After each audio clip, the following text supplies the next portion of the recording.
Welcome, adventurers. Tonight, beneath the flickering torchlight of our grand hall, we gather to share legendary tales from distant realms, stories of magic, monsters, and mighty heroes, to guide you gently into the realm of dreams.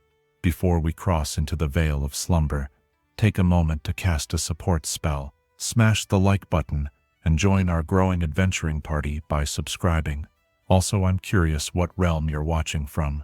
Whether you're tuning in from Waterdeep, the Sword Coast, or a cozy tavern in California, share your location in the comments below. Your presence strengthens our fellowship and helps our magical community grow ever stronger.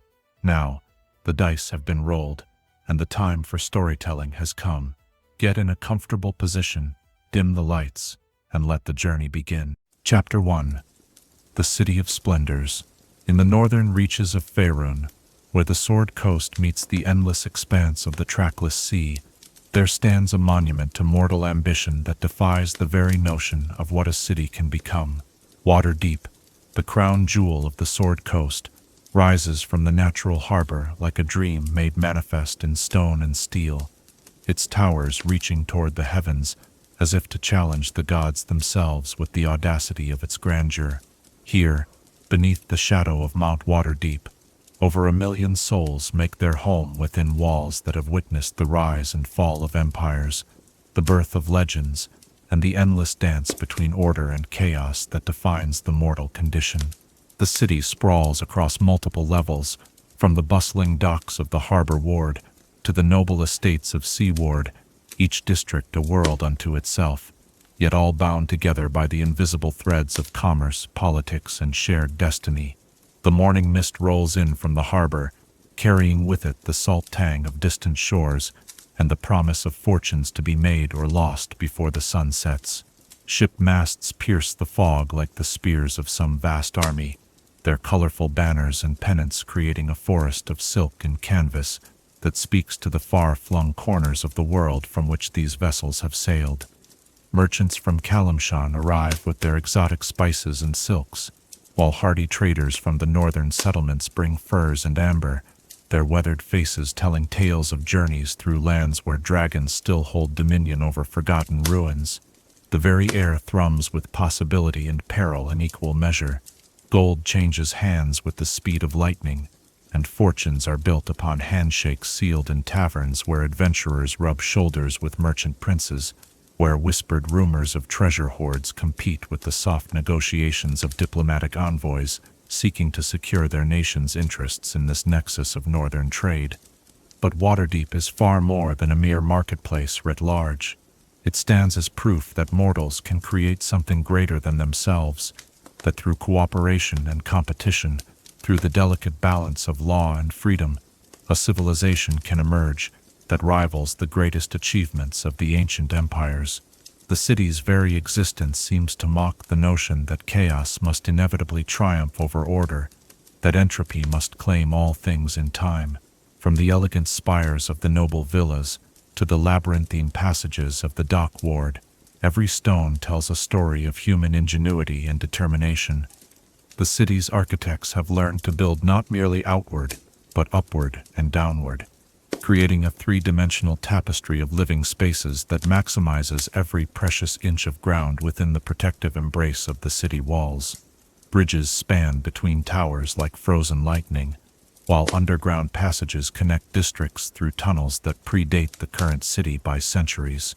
The castle ward rises at the city's heart like a crown jewel set within a crown of lesser gems, its clean lines and martial architecture speaking to the firm hand of law that keeps the peace among so many diverse peoples. Here stands Castle Waterdeep itself, its walls having witnessed the deliberations of the masked lords who rule from shadow, their identities known only to themselves and perhaps to the gods who watch over the affairs of mortals with inscrutable interest. Yet for all its grandeur, Waterdeep exists in a state of perpetual tension, balanced precariously between competing forces that could tear it apart if the delicate equilibrium were ever truly disturbed. The noble houses plot and scheme against one another, while maintaining public facades of cooperation. The guilds wage economic warfare through carefully orchestrated trade disputes and strategic bankruptcies. The common folk struggle to make their way in a city where a single misstep could mean destitution, while the wealthy live lives of such opulence that they seem to inhabit an entirely different world from the one experienced by those who serve them. Power flows through the city like an underground river, sometimes visible in the grand gestures of the nobility, sometimes hidden in the whispered conversations of tavern keepers and street vendors who serve as the eyes and ears of information brokers. Every citizen, from the mightiest lord to the humblest dock worker, plays their part in the great performance that is Waterdeep's daily existence, though few understand the full scope of the drama in which they are but players. The city's very success carries within it the seeds of potential destruction. Its wealth attracts enemies from across the known world and beyond. Pirates dream of raiding its harbor, while conquerors fantasize about adding its riches to their growing empires. Beneath the city's foundations lies Undermountain, that vast labyrinth of tunnels and chambers, ruled by the mad archmage Halaster Blackcloak, whose presence serves as a constant reminder that even the greatest achievements of surface civilization rest upon foundations that may prove less stable than they appear. Strange magics permeate the very stones of Waterdeep, from the protective enchantments woven into the city walls to the more subtle workings that regulate trade, maintain order, and protect against threats both mundane and supernatural. The Blackstaff Tower stands as a monument to arcane power, its impossible architecture defying conventional understanding of what stone and mortar can achieve. Walking statues patrol the city like slumbering giants, their ancient purposes still served, though their creators have long since passed into legend. The harbor itself seems almost alive with activity at all hours of the day and night. Cargo vessels discharge their holds while passenger ships prepare for departure to distant ports. The sound of hammering from the shipyards mingles with the cries of seabirds and the shouts of merchants hawking their wares. Warehouses line the waterfront, like the cells of some vast honeycomb, each one containing treasures from distant lands or goods destined for far-off markets. In the shadows cast by the great buildings, other forms of commerce flourish. Information is bought and sold like any other commodity, sometimes proving more valuable than gold or gems. Assassins negotiate contracts, while thieves plan elaborate heists, their activities forming a hidden economy that parallels the legitimate trade conducted in the bright light of day. The city's underground networks of tunnels and sewers provide highways for those whose business cannot bear scrutiny, while the legitimate authorities maintain a careful balance between enforcement and tolerance. The cultural richness of Waterdeep defies easy description. Temples to dozens of deities cluster in the same neighborhoods, their competing philosophies somehow coexisting in a harmony that would be impossible in smaller, less cosmopolitan communities. Artists from across the known world find patronage among the city's wealthy elite, while scholars gather in libraries and academies to debate questions of philosophy, magic, and natural science. The very diversity that makes the city strong also creates countless opportunities for conflict, misunderstanding, and cultural friction. Festivals and celebrations mark the turning of the seasons and commemorate historical events, each one an excuse for the city to display its wealth and cultural sophistication. During these times, the normal social barriers relax somewhat, and commoners might find themselves sharing wine with nobles, while street performers entertain audiences that include merchant princes and foreign dignitaries. These moments of unity serve as reminders of what Waterdeep could become if its various factions could overcome their differences and work toward common goals. Yet even in its moments of greatest triumph, the city cannot escape the fundamental contradictions that define its existence. The same trade networks that bring prosperity also carry threats from distant lands. The very laws that maintain order also create opportunities for those clever enough to exploit their loopholes. The magical protections that defend against external enemies cannot guard against the corruption that grows from within, fed by the same ambitions that drive the city's continued expansion and success. The Lords of Waterdeep themselves embody this fundamental paradox. They wield absolute power while maintaining complete anonymity, making decisions that affect hundreds of thousands of lives while remaining invisible to those they govern. Their very existence speaks to the strange compromises necessary to maintain order in a community so large and diverse that conventional methods of governance would surely fail. They are simultaneously the city's greatest strength and its most dangerous weakness, for their system depends entirely upon the continued wisdom and virtue of individuals whose identities remain forever hidden behind masks, both literal and metaphorical. As night falls over the city of Splendors, torches and magical lights illuminate streets that never truly sleep. Guards patrol their beats while revelers celebrate in taverns and restaurants. Scholars burn oil late into the night, pursuing knowledge that might unlock the secrets of the universe, while in darker corners of the city, other kinds of knowledge are exchanged for very different purposes. The city breathes like a living thing, its pulse measured in the ebb and flow of commerce, politics, and human ambition. Waterdeep stands as perhaps the greatest achievement of human civilization in the known world, a testament to what mortals can accomplish when they harness their individual talents in service of a greater collective purpose. Yet it also serves as a warning about the fragility of such achievements, for the very complexity that makes the city great also makes it vulnerable to catastrophic failure should any of its essential components cease to function as intended. In the end, Waterdeep represents both the promise and the peril of mortal ambition. It is a city that dares to dream of permanence in a world where change is the only constant, that seeks to create order from chaos while embracing the very diversity that makes such order difficult to maintain. As we shall see in the chapters that follow, the story of Waterdeep is ultimately the story of civilization itself, with all its glorious achievements and tragic vulnerabilities laid bare for those wise enough to read the signs written in stone and shadow, in gold and blood, in the endless dance of power that defines the human condition. Chapter 2. Foundations of Power.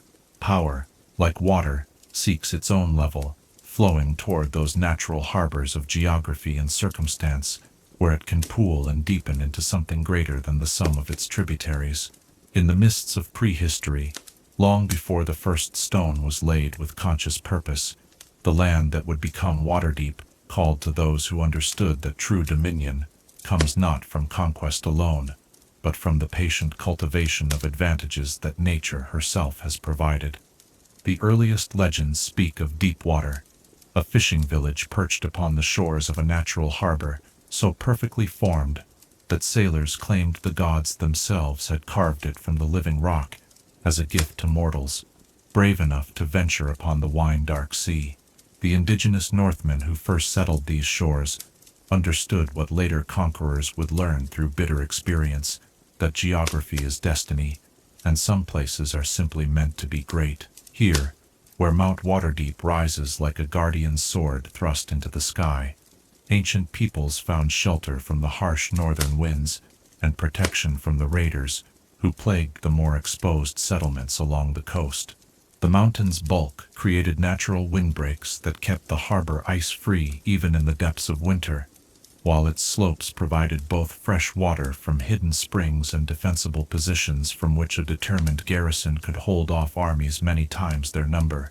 But it was not the first human settlers who recognized the true potential of this place. Elven explorers, their long memories preserving knowledge of the world's formation, spoke in whispered reverence of older powers that had shaped this land. Deep beneath the mountain, in caverns that predated the rise of mortal civilization, dwelt entities whose nature defied easy classification. Some called them dragons, others named them primordial spirits of earth and water, but all agreed that their presence had marked this place as special long before any mortal eye had gazed upon its natural splendor. The transformation from humble fishing village to nascent city began with the arrival of Nemor the Reaver, a warrior king whose vision extended far beyond the simple accumulation of treasure and territory that motivated his contemporaries. In the year 87 of Dale Reckoning, Nemor looked upon the struggling settlement of Deepwater and saw not what it was, but what it could become.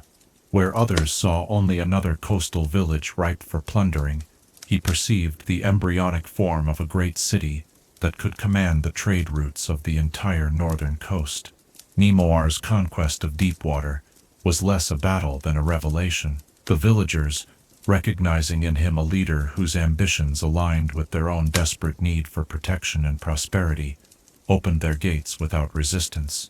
But Nemoir proved himself to be far more than a mere conqueror.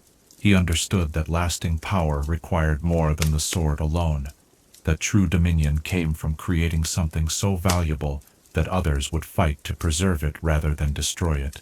Under Nemoir's rule, the settlement began its first great transformation. He ordered the construction of proper fortifications, not merely to defend against immediate threats, but to demonstrate to potential allies and enemies alike that this was a place that intended to endure. The wooden palisades of the fishing village gave way to stone walls whose very existence announced ambitious plans for expansion. Where fishing huts had huddled along the shoreline, proper stone buildings began to rise, their foundations dug deep into the earth, as if to anchor the settlement to the bedrock of permanence itself. More importantly, Nemoir established the principles that would guide Waterdeep's development for centuries to come. He welcomed traders from distant lands, offering them protection and fair dealing in exchange for the goods and gold that would fuel the city's growth. He granted refuge to skilled artisans fleeing the chaos that plagued other settlements, understanding that a city's true strength lay not in the number of its warriors, but in the diversity of its talents. The young lord also made a decision that would prove prophetic in its wisdom. He chose to build not merely upon the surface, but to delve into the mountain itself, creating the first of the underground chambers and passages that would eventually become essential to the city's character. These subterranean spaces served multiple purposes, providing storage for goods too valuable to risk in surface warehouses, refuge for the population during sieges, and workshops where sensitive crafts could be practiced away from prying eyes. It was during the excavation of these early underground chambers that Nemoir's workers made the first recorded contact with the entities that dwelt in the mountain's depths. Rather than flee from these encounters, or attempt to drive the strange beings away, Nemoir chose a different path. He established the first tentative diplomatic relations with what would later be known as the Lords of the Underground, those mysterious powers whose nature remained hidden, but whose influence over the city's destiny could not be denied. These negotiations, conducted in darkness and secrecy, established precedents that would shape Waterdeep's governance for millennia. Power, it was agreed, would be shared rather than concentrated, with surface and subsurface authorities maintaining their distinct spheres of influence while cooperating for mutual benefit. The exact terms of these ancient agreements remain hidden to this day, preserved in documents that only the most senior lords of Waterdeep are permitted to read, but their effects can be seen in every aspect of the city's subsequent development.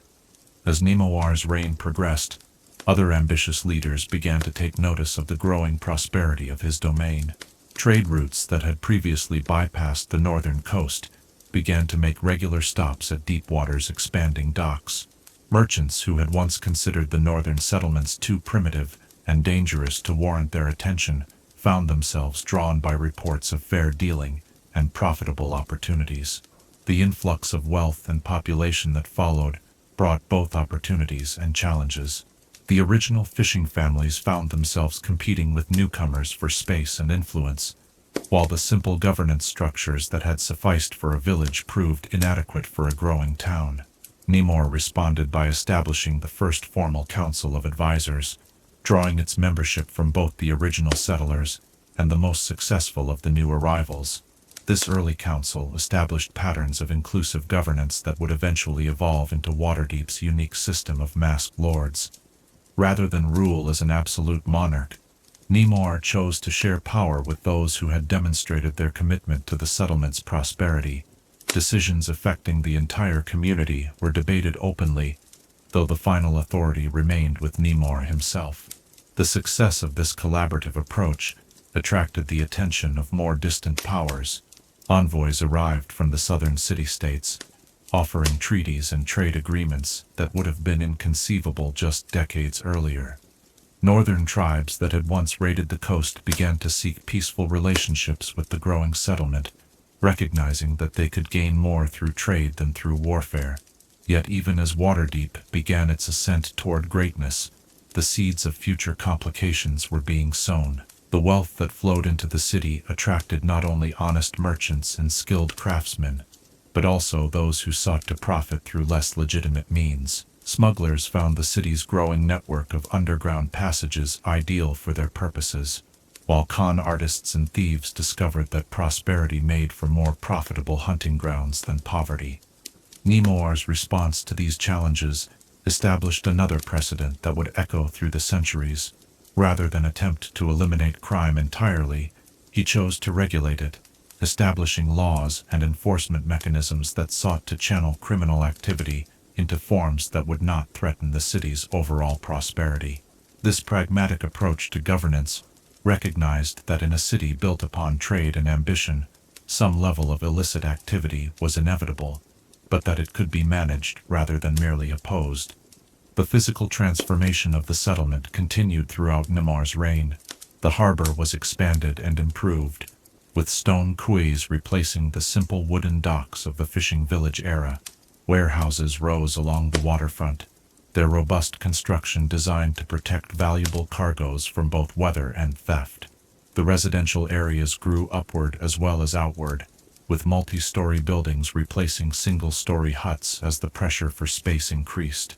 Perhaps most significantly, Nemoar established the first formal relationship between the growing city and the arcane practitioners who had begun to gather within its walls.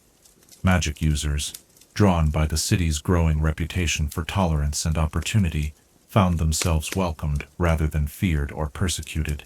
In exchange for their acceptance, these practitioners agreed to place their abilities at the service of the city's defense and prosperity. This alliance between secular and magical authority proved crucial to Waterdeep's continued growth. Magical protections supplemented conventional fortifications, while divination spells helped merchants and administrators make better decisions about trade and governance. The presence of powerful magic users also served as a deterrent to potential enemies, who understood that conquest of such a place would require more than conventional military force. As Nemoar aged, he faced the challenge that confronts all successful founders: how to ensure that their achievements would survive their own mortality. The solutions he chose would influence Waterdeep's development for centuries to come.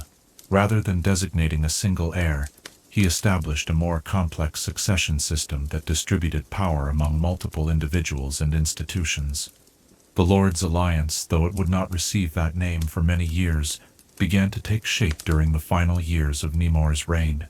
Representatives from the city's major factions, merchants, craftsmen, magic users, and military leaders, formed a council that would assume increasing responsibility for day-to-day governance while preparing for the eventual transition to new leadership. The wisdom of this approach became apparent when Nemoar finally passed into legend. Rather than descending into the chaos that often followed the death of a strong leader, Waterdeep experienced a smooth transition of power that actually accelerated its development.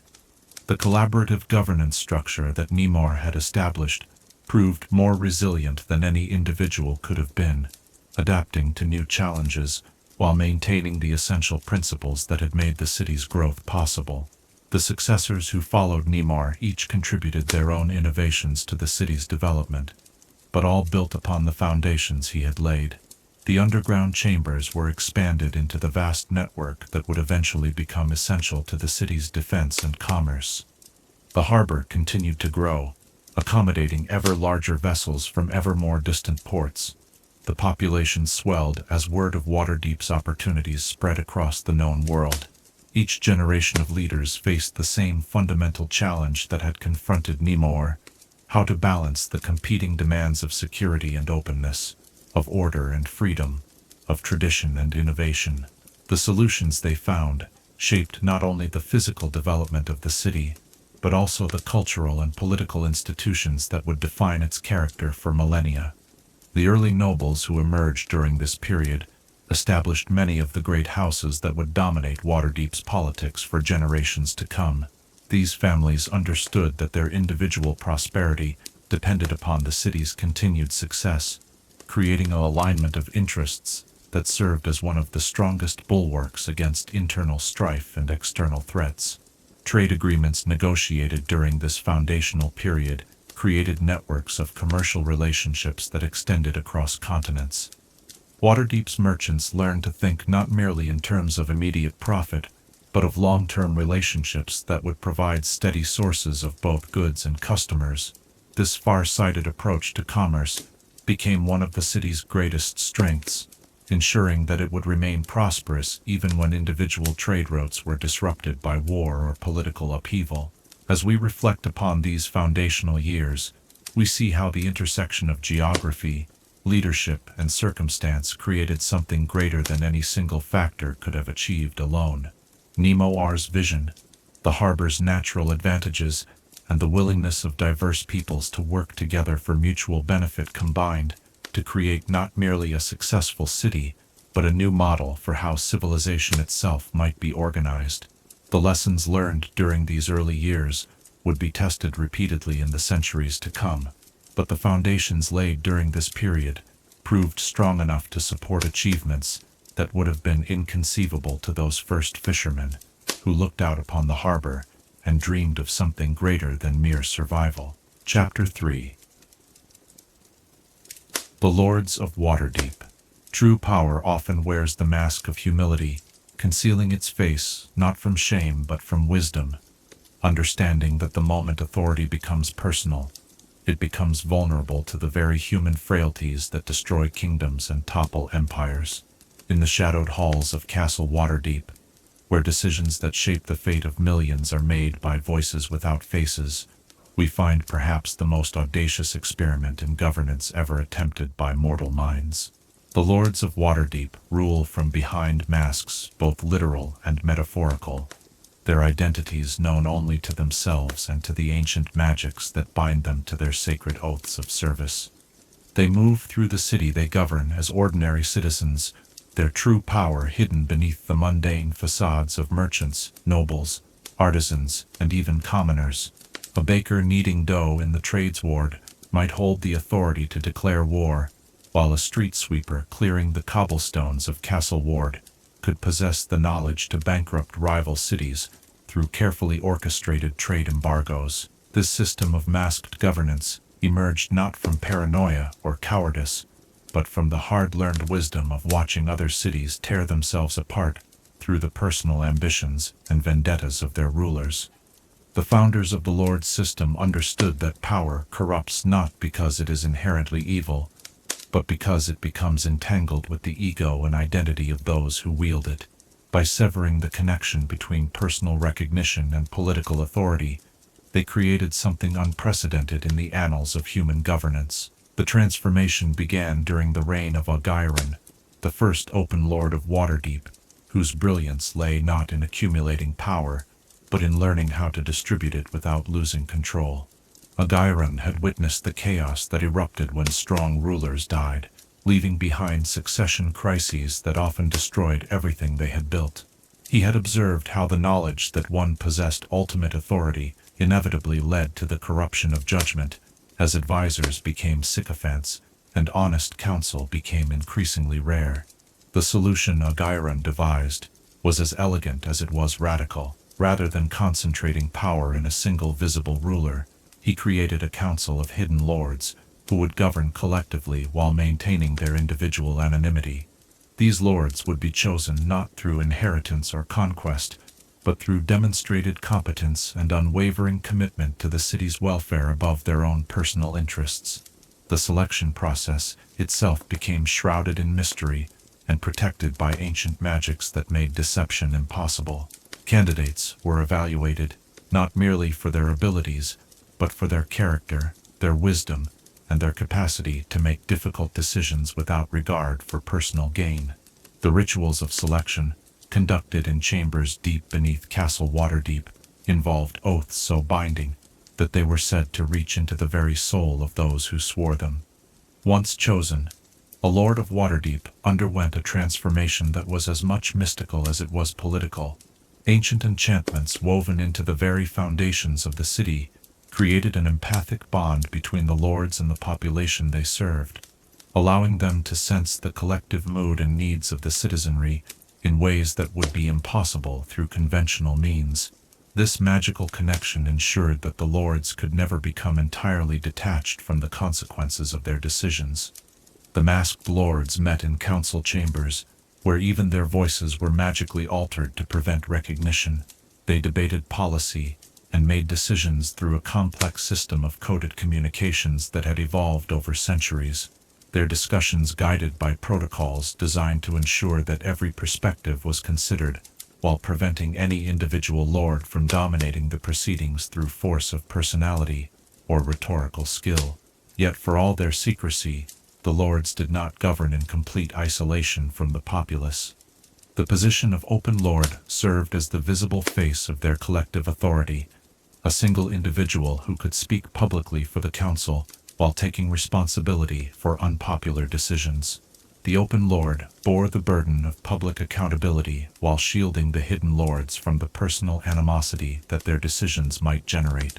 The relationship between the Open Lord and the masked council represented another stroke of governmental genius. The Open Lord possessed significant independent authority, but remained bound by the collective will of the hidden lords on matters of fundamental policy. This arrangement ensured that the visible ruler could act decisively in times of crisis, while preventing any individual from accumulating enough power to threaten the system itself. The selection of Open Lords followed its own careful protocols, with candidates chosen for their ability to bear public scrutiny while maintaining the delicate balance between transparency and secrecy that the system required. Some Open Lords came from the ranks of the Hidden Lords themselves, stepping forward from anonymity to accept the burden of visibility. Others were chosen from outside the council, their selection representing a deliberate attempt to bring fresh perspectives to the governance of the city. The masked lords' influence extended far beyond the formal boundaries of municipal government. Through their hidden identities, they could gather intelligence, influence opinion, and implement policy in ways that would be impossible for conventional rulers. A lord serving in the council chambers by night might spend their days as a guild representative, using their position to advance the city's interests while appearing to advocate for more narrow concerns. This dual existence created unique challenges for those who accepted the burden of lordship. They lived lives of constant performance, maintaining their public personas while carrying the weight of decisions that affected hundreds of thousands of lives. The psychological toll of such secrecy was immense, as lords were forced to watch friends and family members debate and criticize policies they themselves had helped create. The magical protections that preserved the lords' anonymity also exacted their own price. Ancient enchantments prevented them from revealing their identities, even under magical compulsion, but these same spells created barriers between the lords and those closest to them.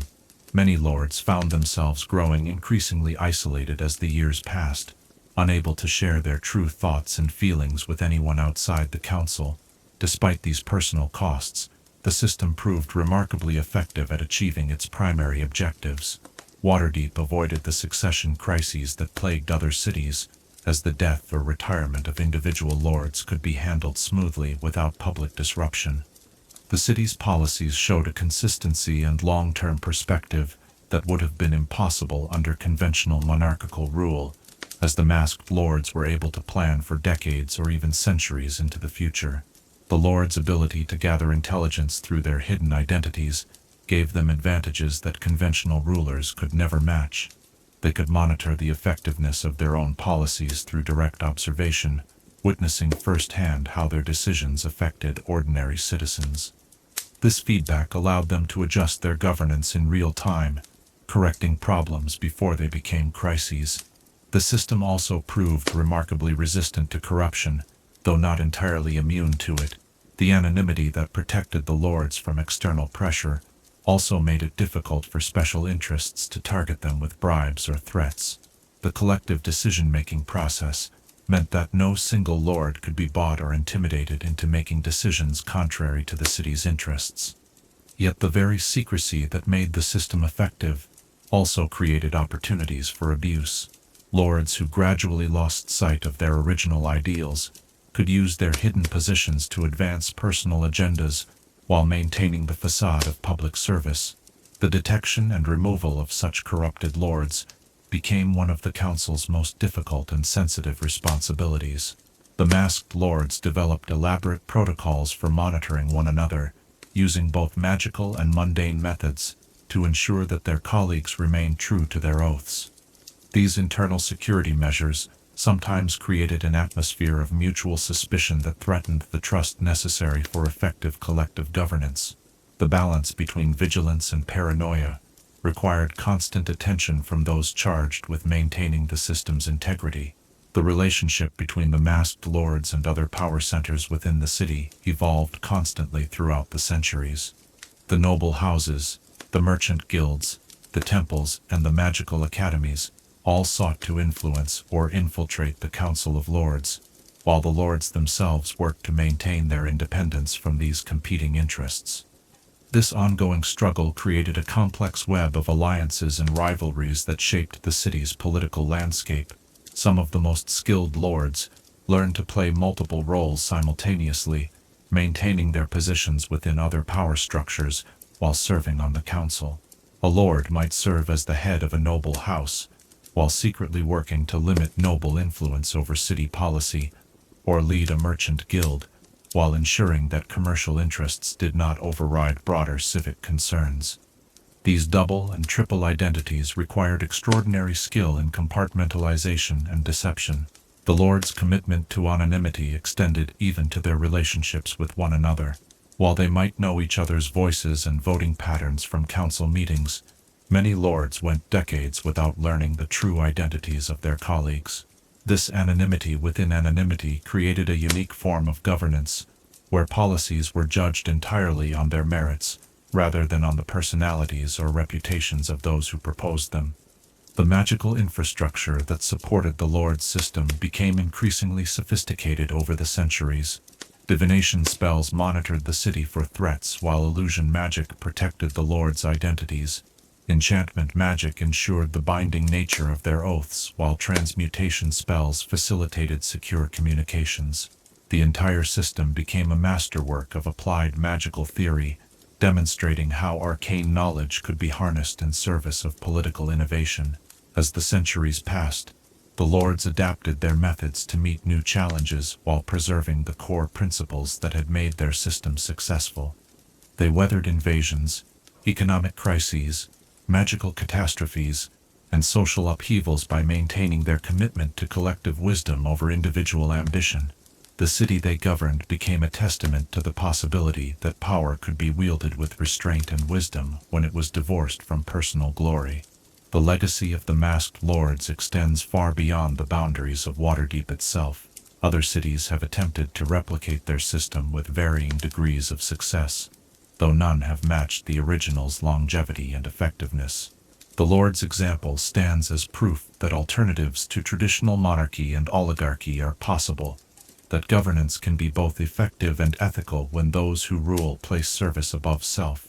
In the end, the Lords of Waterdeep represent both the highest aspirations of mortal governance and a sobering reminder of its limitations. Their system works precisely because it acknowledges human nature's fundamental flaws while creating structures to minimize their impact. They have shown that power can be exercised with wisdom and restraint, but only through constant vigilance and the willingness to subordinate individual desires to collective needs. In their masked faces we see both the promise and the price of true civic virtue. Chapter 4. The Walking Statues. In all the annals of mortal achievement, perhaps no creation demonstrates the audacity of civilized ambition more clearly than the desire to give life to lifeless stone, to breathe purpose into carved marble, and to grant eternal vigilance to silent guardians who need neither rest nor sustenance to maintain their watch. The walking statues of Waterdeep stand as monuments, not merely to artistic skill or magical prowess, but to the fundamental human belief that we can create protectors more reliable than ourselves, guardians whose loyalty cannot be corrupted, and whose dedication cannot waver. These titanic sentinels tower above the city's skyline like frozen giants, their massive forms carved from single blocks of stone, so perfectly preserved that they seem to have been shaped by divine hands rather than mortal tools. Each statue represents not merely a work of art, but a fusion of arcane theory and practical engineering that pushes the boundaries of what even the most skilled artificers believed possible. They stand motionless for years, or even decades at a time, so still that birds nest in their crevices and moss grows upon their shoulders, yet within their stone hearts burns an awareness that spans centuries. The origins of these magnificent guardians reach back to the earliest days of Waterdeep's greatness, when the city's founders understood that conventional fortifications, no matter how well designed or heavily manned, could not protect against all the threats that a wealthy and powerful city might face. Pirates could be defeated by superior seamanship and firepower. Armies could be repelled by walls and strategy. But what defense existed against dragons whose breath could melt stone, or against magical catastrophes that could reshape the very landscape in moments? The answer came from Kelvin Arunson, the Blackstaff, whose vision extended far beyond the immediate needs of his own generation. Kelvin understood that the city's long-term survival required protectors who could outlive their creators, guardians whose dedication would never falter, even when those who made them had passed into legend.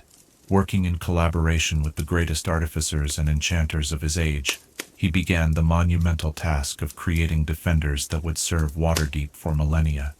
The process of creating the walking statues required innovations in both magical theory and practical craftsmanship that pushed every involved discipline to its limits. The stone itself had to be quarried from special sites, where the boundary between the material and elemental planes grew thin, locations where earth elementals had slumbered for so long that their essence had begun to merge with the surrounding rock. Only such specially attuned stone could hold the complex enchantments necessary to grant the statues their peculiar form of artificial life. Each statue was carved according to designs that embodied specific protective functions while serving as works of art worthy of the city they would defend. The God Catcher, perhaps the most imposing of all the guardians, stands ready to wrestle with entities whose power rivals that of lesser deities. The Sword Maiden raises her blade in eternal vigilance against those who would threaten the innocent. The Sahwagin Humbler bears the form of the Sea Devil's greatest enemy, serving as both protector and psychological deterrent to raiders from the depths. The enchantments that animate these colossal guardians represent some of the most sophisticated magical working ever attempted by mortal minds. Rather than simple animation spells that would create mindless automatons, the statues were imbued with a form of constructed consciousness that allows them to assess threats, coordinate their responses, and adapt their tactics to meet changing circumstances. They possess a rudimentary form of intelligence, specifically designed for their protective function, capable of distinguishing between genuine threats and harmless activity with a precision that often surpasses that of mortal guards. The activation protocols that govern the statue's behavior were crafted with painstaking care to prevent both false alarms and delayed responses. The guardians remain dormant under normal circumstances, conserving their magical energy while maintaining constant awareness of their surroundings through mystical senses that penetrate far beyond what ordinary sight could achieve. They can detect magical disturbances, sense the approach of large hostile forces, and even recognize the distinctive emanations of certain types of supernatural threats. When the statues do animate, the transformation is both terrifying and magnificent to behold. Stone limbs that have remained motionless for decades suddenly flex with smooth precision, sending tremors through the ground as massive feet take their first steps. Eyes that appeared to be lifeless carvings begin to glow with inner fire, while stone features that seemed fixed for eternity show subtle expressions of purpose and determination. The very air seems to thicken around them as their magical auras intensify, creating an atmosphere of barely contained power that affects both friend and foe. The coordination between the various statues demonstrates the sophisticated nature of their enchantments. Rather than operating as individual entities, they function as components of a larger defensive system. their actions coordinated through mystical links that allow them to share information and coordinate their responses instantly. When one statue detects a threat, all the others become aware of it immediately, allowing them to position themselves for maximum defensive effectiveness before the danger can fully manifest. The Day of Wonders stands as perhaps the most dramatic demonstration of the statue's capabilities in the city's recorded history. When magical catastrophe threatened to tear apart the very fabric of reality within Waterdeep's boundaries, the walking statues activated simultaneously for the first time in living memory. Citizens who had never seen the Guardians move watched in awe and terror as the massive figures strode through the streets, their footsteps shaking buildings, while their presence somehow stabilized the chaotic magical energies that threatened to consume everything. On that day, the true nature of the statue's purpose became clear to all who witnessed their awakening. They were not merely defensive weapons designed to repel external enemies, but stabilizing forces capable of preserving the city's existence against threats that conventional defenses could never address. Their movements during the crisis followed patterns that seemed almost choreographed, as if they were performing a dance whose steps had been planned centuries in advance by minds that understood magical theory on levels that contemporary scholars could barely comprehend. The sight of the god-catcher wrestling with entities that existed partially outside normal reality provided observers with a glimpse of the Guardian's true power. The massive statue grappled with forces that would have driven mortal minds to madness, its stone hands somehow able to grip and manipulate energies that had no physical form. Other statues worked to contain breaches in reality itself, their presence serving as anchors that prevented the complete dissolution of the material world within the city's boundaries. Yet for all their power, the walking statues remain bound by the limitations that their creators deliberately built into their design. They cannot act as aggressors, only as defenders, and their definition of legitimate threats is carefully constrained to prevent them from becoming oppressors of the very people they were created to protect. They cannot be commanded by any individual, no matter how powerful or well-intentioned, but respond only to circumstances that meet the specific criteria encoded into their fundamental enchantments.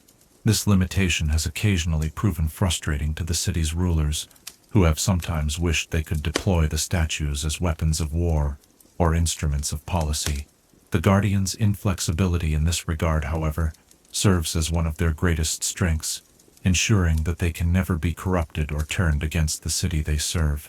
Their loyalty is not to any individual or faction, but to the abstract concept of Waterdeep itself and the preservation of its people. The maintenance of the walking statues requires constant attention from the city's most skilled artificers and enchanters, though the Guardians themselves require surprisingly little physical upkeep.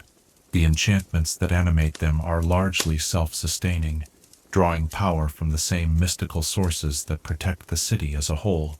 However, the complex spell matrices that govern their behavior require periodic adjustment and renewal, work that can only be performed by mages who have spent decades studying the theoretical frameworks that make such constructs possible. The knowledge required to create new walking statues has been carefully preserved in the deepest archives of the city, though the process remains so complex and resource-intensive that no new guardians have been added to their ranks for many centuries. The creation of each statue requires not only vast amounts of specially prepared materials and months of intensive magical work, but also the cooperation of multiple archmages working in perfect harmony for extended periods. Such collaboration is rare in any age, and the political and practical obstacles to assembling the necessary expertise have proven insurmountable in recent generations. Despite their imposing presence and obvious power, the walking statues have become so integrated into the daily life of Waterdeep that most citizens rarely think about them unless crisis strikes. Children play in their shadows while merchants conduct business in their sight, treating these titans as permanent features of the urban landscape, rather than as the miraculous creations they truly represent. This casual acceptance speaks to both the effectiveness of the Guardian's design and the adaptability of human nature in the face of wonders that previous generations would have found incomprehensible.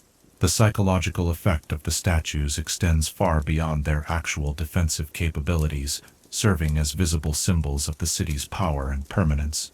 Potential enemies who might consider attacking Waterdeep must contemplate not only the conventional defenses they would face, but also the prospect of battling opponents whose strength is literally monumental and whose dedication is absolute. Pirates and raiders who might brave human defenders often think twice when confronted with the possibility of facing guardians who feel neither fear nor fatigue. The statues also serve as repositories of historical memory, their unchanging presence providing continuity across the generations of human life that flow through the city like water through a harbor. Citizens who remember the statues from childhood can show them to their own children and grandchildren, creating links between past and future that help maintain the cultural identity of the community. The guardians become symbols not just of protection, but of the enduring nature of the city itself. In times of peace, the walking statues stand as monuments to the heights that mortal achievement can reach, when vision, skill, and purpose align in service of a greater good. They represent the triumph of cooperation over individual ambition, demonstrating what can be accomplished when the greatest minds of an age work together toward common goals. Their very existence serves as inspiration to future generations, proof that seemingly impossible challenges can be overcome through patience, ingenuity, and unwavering dedication. Yet, in their silent vigil, the statues also remind us of the price that greatness demands. The mages who created them sacrificed years of their lives to the project, pouring their knowledge and energy into works that would outlive them by millennia. The resources required for their construction could have funded armies or built palaces, but were instead devoted to protections that might never be needed. The statues embody the wisdom of preparing for disasters that may never come, the foresight to invest in safeguards whose value cannot be measured until the moment when they prove essential. As we contemplate these eternal guardians, frozen in their poses of watchful readiness, we are reminded that the greatest achievements of civilization often require us to think beyond our own lifespans, to create works whose benefits will be realized by generations yet unborn. The walking statues of Waterdeep stand as testament to the power of long-term thinking and the willingness to sacrifice immediate gratification for lasting security. In their stone hearts beats the essence of civic virtue, the understanding that true strength comes not from the ability to destroy, but from the wisdom to protect what is worth preserving. Chapter 5. Under Mountain's Shadow. Every great city casts a shadow, but few shadows run as deep or harbor as many secrets as the one that lies beneath Waterdeep's foundations, where the mad mage Halaster Blackcloak has spent over a millennium weaving a tapestry of tunnels, chambers, and impossible spaces that defies both reason and natural law. In the depths of Undermountain, we find the dark mirror of the city above, a realm where ambition takes forms that the surface world would consider madness, yet which serves as both the foundation and the greatest threat to everything that Waterdeep has become. The relationship between the city of Splendors and the Mad Mage's domain represents one of the most peculiar partnerships in all the annals of civilization, a symbiosis born of mutual need and sustained by careful balance between order and chaos, surface prosperity, and subterranean mystery. For beneath every marble hall and golden spire of Waterdeep lies the knowledge that their existence depends upon the whims of a being whose sanity departed centuries ago, yet whose genius continues to shape reality according to visions that mortal minds can barely comprehend. Halaster Blackcloak arrived in the region that would become Waterdeep long before the first human settlements took root upon the shores of the harbor. In those ancient days when the area was known primarily to elven explorers and the occasional dragon seeking a suitable lair, the mountain that would give the city its name already harbored secrets that predated the rise of current civilizations. Natural caverns formed by water and time had been expanded by earlier inhabitants whose identities had been lost to history, creating a foundation upon which something far more ambitious could be built. The mage who would become known as Halaster possessed a vision that extended far beyond the conventional goals of arcane study. Where other wizards sought power over specific domains, or the mastery of particular schools of magic, Halaster dreamed of creating something unprecedented, a living laboratory where the very laws of reality could be tested, modified and reformed according to his experimental needs. The mountain offered him the perfect canvas for such ambitious work, its depths providing both the space and the isolation necessary for experiments that might prove dangerous to the wider world.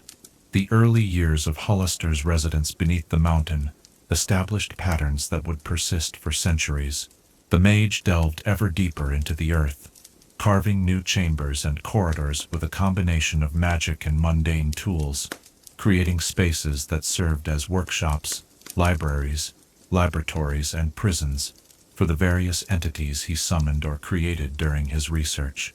Each level of his expanding domain reflected different aspects of his studies, with some areas devoted to elemental research, others to the study of planar mechanics, and still others to experiments in the creation and modification of life itself.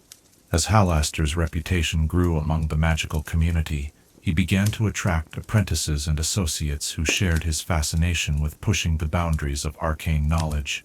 These disciples, who would later be known as Halaster's Seven, each brought their own expertise and obsessions to the growing complex beneath the mountain. Under Halaster's guidance, they established their own research domains within the expanding dungeon, creating specialized laboratories where they could pursue their individual interests while contributing to their master's greater work. The collaboration between Halaster and his apprentices proved extraordinarily productive, generating innovations in magical theory and practice that advanced the understanding of arcane arts by centuries within the span of a few decades. They developed new spells that could reshape matter at the molecular level, created artificial life forms that displayed intelligence and creativity, and opened portals to realms that existed beyond the normal boundaries of planar space. Yet their very success contained the seeds of future tragedy, as the power they unleashed began to affect their minds in ways that none of them anticipated. The transformation of Halaster from brilliant researcher to the Mad Mage represents one of the most sobering cautionary tales in the history of magical study. The energies he channeled in his experiments, the entities he summoned and bound to his will, and the constant exposure to forces that existed beyond normal reality, gradually eroded the foundations of his sanity. Yet rather than diminishing his capabilities, this descent into madness seemed to enhance them, freeing him from the constraints of conventional thinking and allowing him to perceive connections and possibilities that remained hidden from more rational minds. The relationship between Halaster's growing madness and his increasing power created a feedback loop that accelerated both processes. As his grip on conventional reality loosened, his ability to manipulate that reality according to his desires expanded. He began to view the mountain not merely as a place to conduct experiments, but as an experiment itself, a living entity whose growth and development could be guided according to principles that only he understood. The distinction between creator and creation began to blur as Halaster merged his consciousness with the very stones of his domain.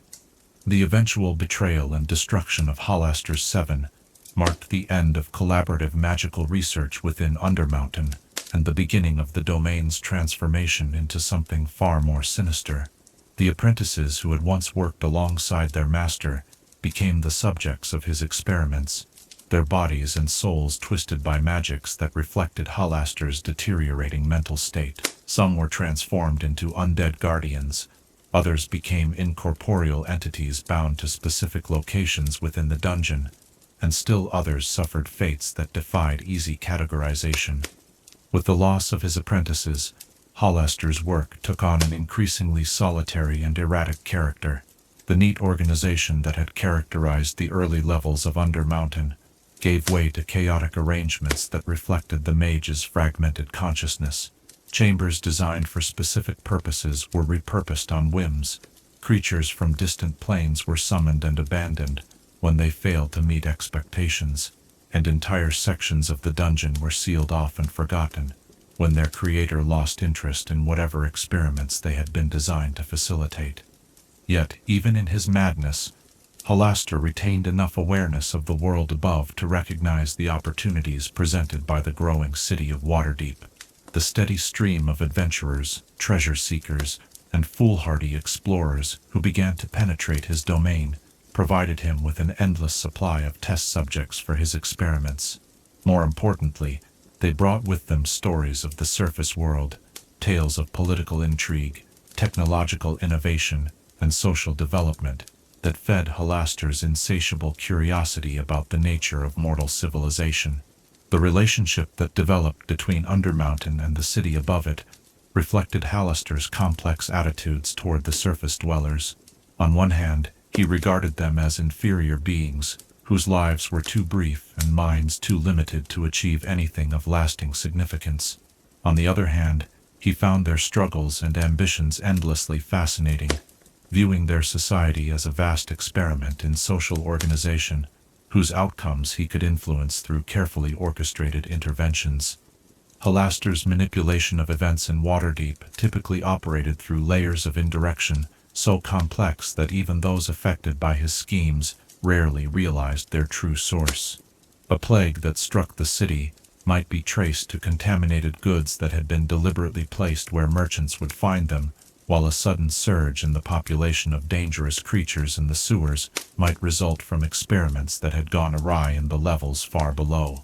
The Mad Mage learned to use the city's own mechanisms against it, turning its strengths into vulnerabilities and its virtues into sources of chaos.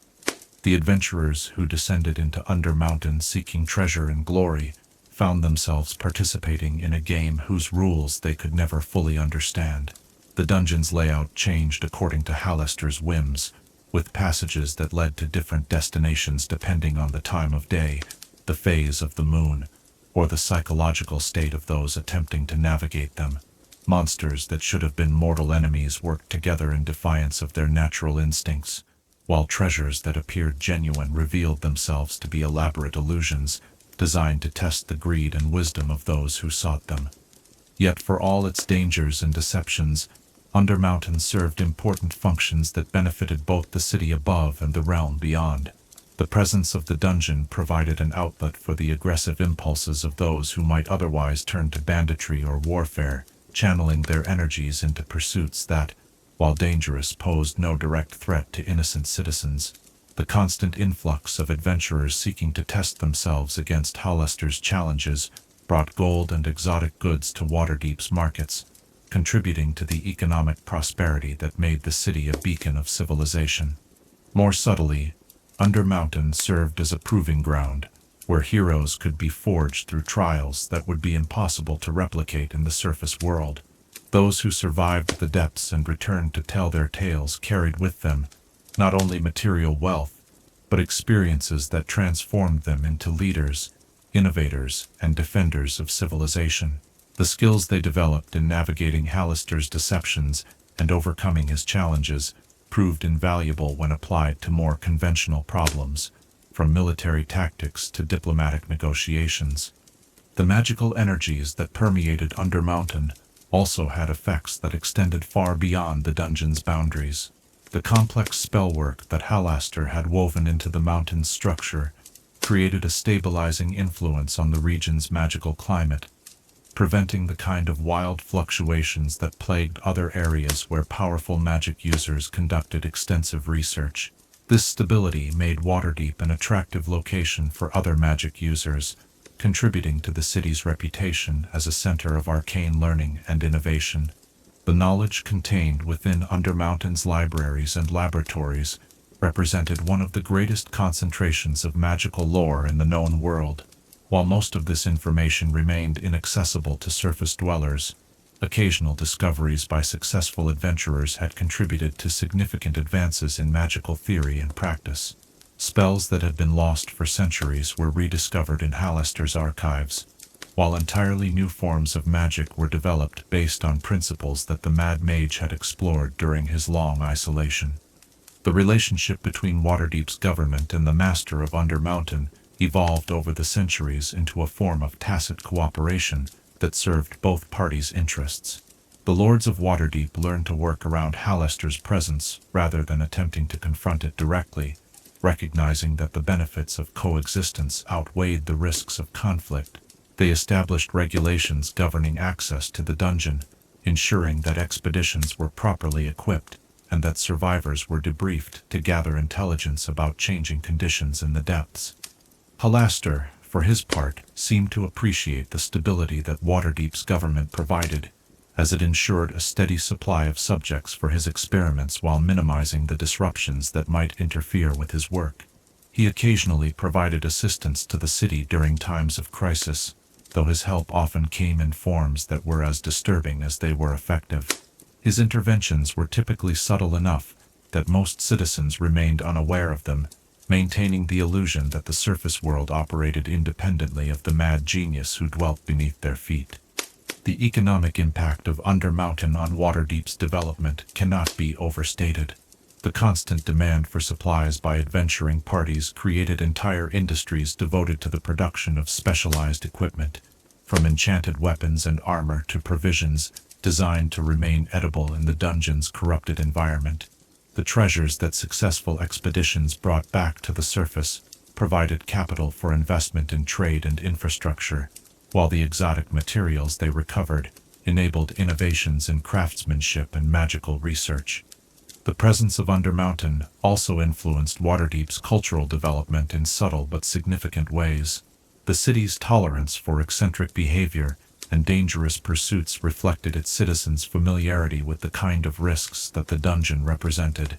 The heroic ideals that pervaded Waterdeep's literature and philosophy drew inspiration from the very real heroism displayed by those who ventured into the depths and returned to tell their tales.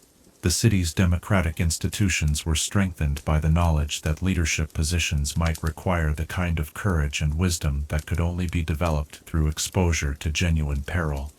As we contemplate the strange relationship between Waterdeep and the domain of the Mad Mage, we are reminded that civilization's greatest achievements often rest upon foundations that civilized minds would prefer not to examine too closely. The prosperity and security that define life in the City of Splendors depend upon the continued existence of a realm where chaos reigns and madness wears the mask of genius. In the depths of Undermountain, we see reflected the dark possibilities that lurk within every human endeavor, the potential for brilliance to become corruption, and for noble ambitions to serve purposes that their creators never intended.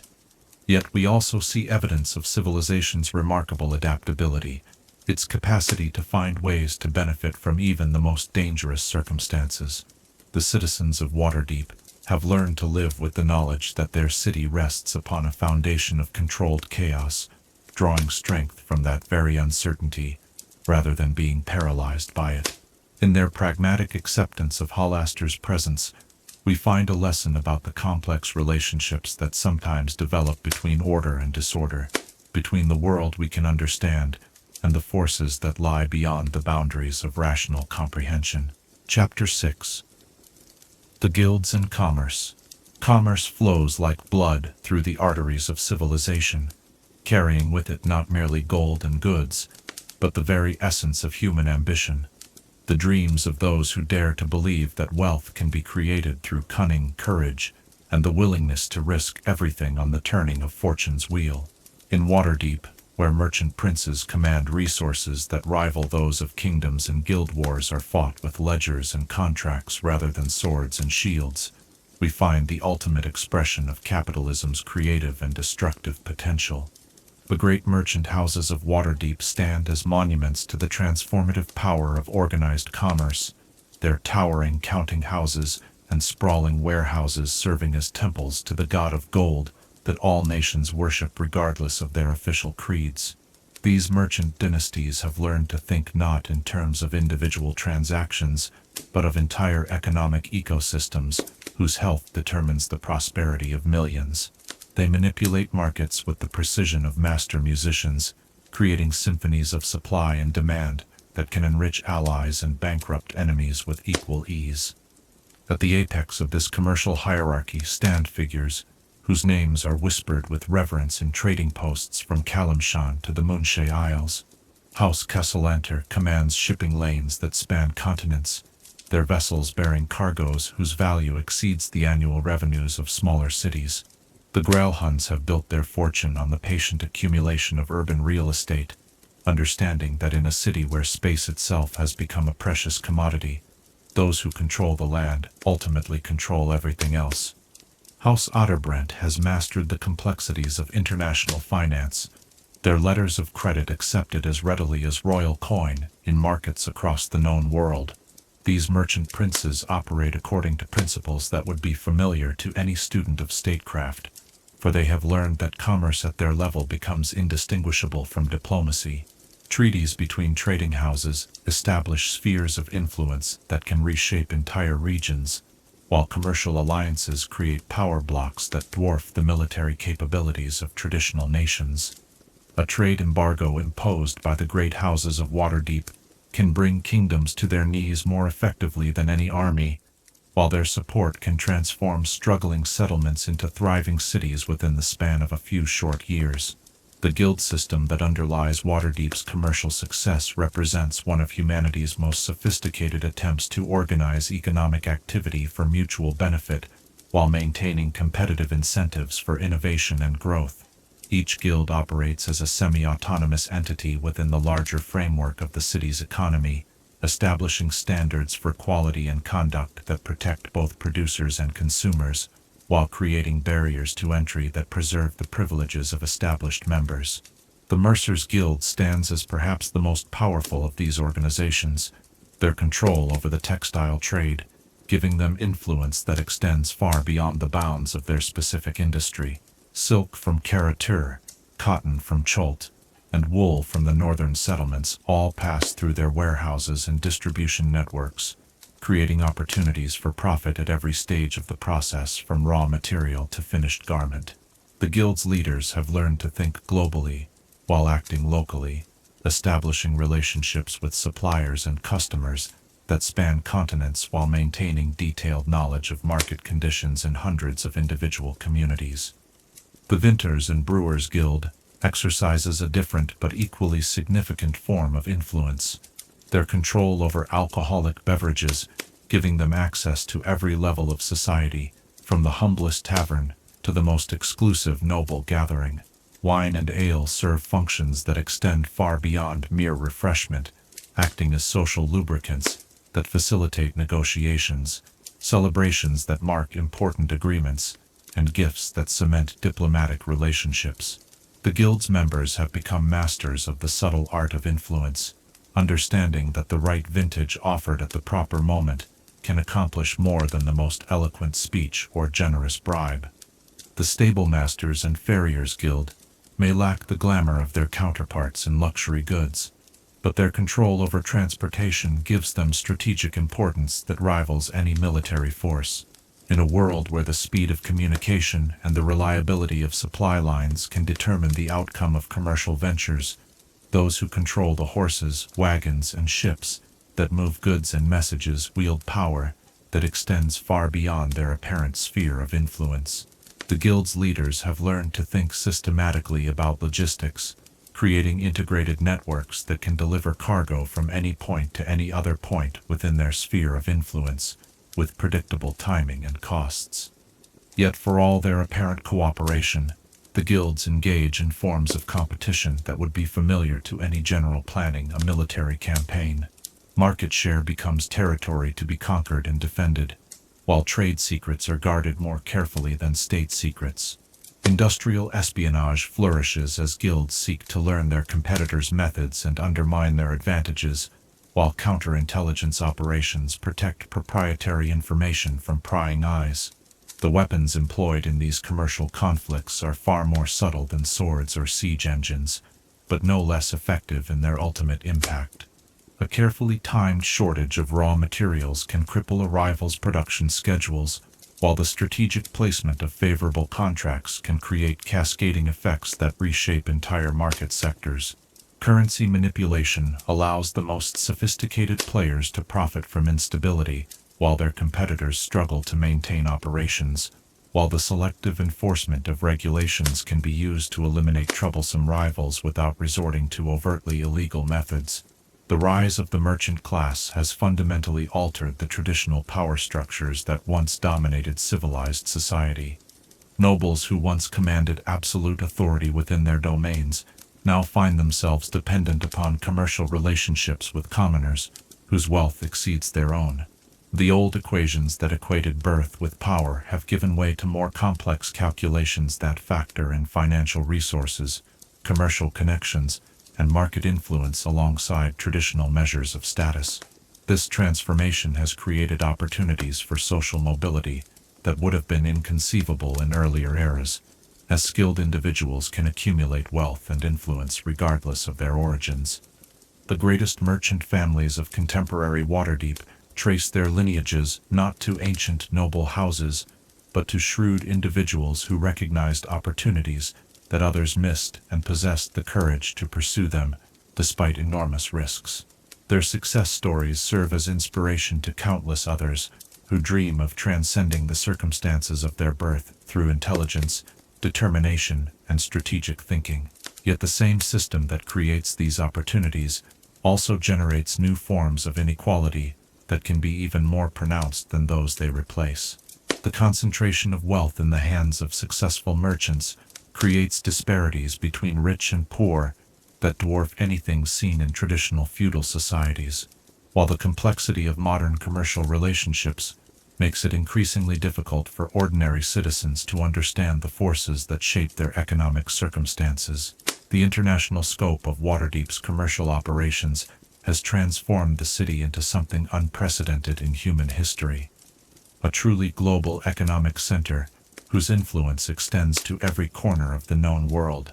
Merchant houses maintain agents in dozens of foreign cities, creating networks of information and influence that rival those of the greatest intelligence services. These commercial ambassadors serve multiple functions, gathering market intelligence while promoting their employers' interests and maintaining the relationships that make international trade possible. The financial innovations that have emerged from this global commerce represent some of the most sophisticated economic instruments ever devised. Letters of credit allow merchants to conduct transactions across vast distances without the risks associated with transporting large quantities of precious metals, while insurance contracts distribute the risks of maritime ventures among multiple parties. Banking houses have learned to profit from the temporary use of money, creating credit systems that allow entrepreneurs to pursue opportunities that would otherwise remain beyond their reach. The regulatory framework that governs this complex commercial ecosystem reflects centuries of trial and error, as lawmakers and merchants have worked together to create systems that promote prosperity while preventing the worst abuses that unrestrained capitalism might otherwise generate. Trade courts resolve disputes according to established precedents that provide predictability for commercial relationships, while inspection services maintain quality standards that protect the reputation of Waterdeep's markets and international trade. Yet the very success of these systems has created new challenges that test the wisdom of their creators. The scale of modern commercial operations has reached levels where individual decisions can have consequences that affect entire nations, while the complexity of financial relationships has made it increasingly difficult to predict the ultimate effects of seemingly minor changes in policy or practice. Regulatory systems that were adequate for simpler times struggle to address the novel problems created by unprecedented prosperity and international integration. The cultural impact of Waterdeep's commercial dominance extends far beyond the realm of economics, reshaping social values and individual aspirations in ways that previous generations could never have anticipated. Success is increasingly measured in financial rather than military or spiritual terms, while innovation and entrepreneurship have become virtues that rival traditional concepts of honor and loyalty. The merchant class has developed its own codes of conduct and systems of mutual obligation that parallel but do not always align with older social structures. This transformation has created tensions between traditional and commercial values that occasionally erupt into open conflict. Nobles who trace their authority to ancient grants and military service find themselves competing for influence with merchants whose wealth is measured in gold rather than land, while religious leaders struggle to reconcile spiritual teachings with the realities of a society increasingly organized around commercial rather than sacred principles.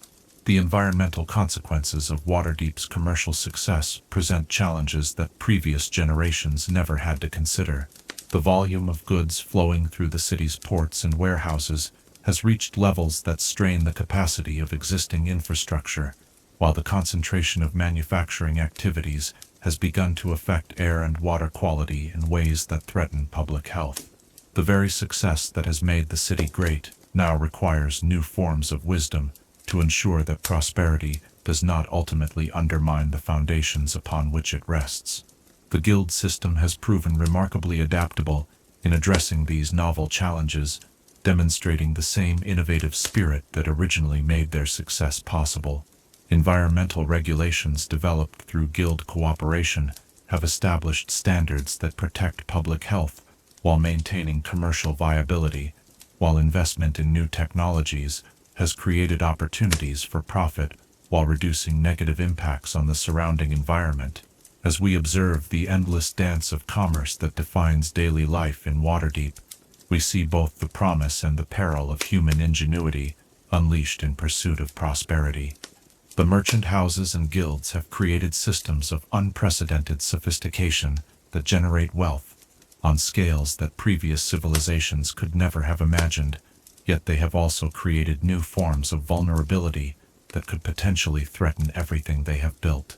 In the ledgers and contracts that govern this commercial empire, we find reflected the fundamental human capacity for cooperation and competition, for creating order from chaos, while maintaining the dynamic tensions that drive continued innovation and growth.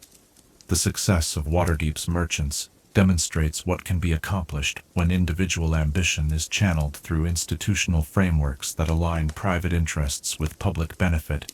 Yet their example also reminds us that such alignment requires constant vigilance and periodic adjustment to address new challenges and opportunities.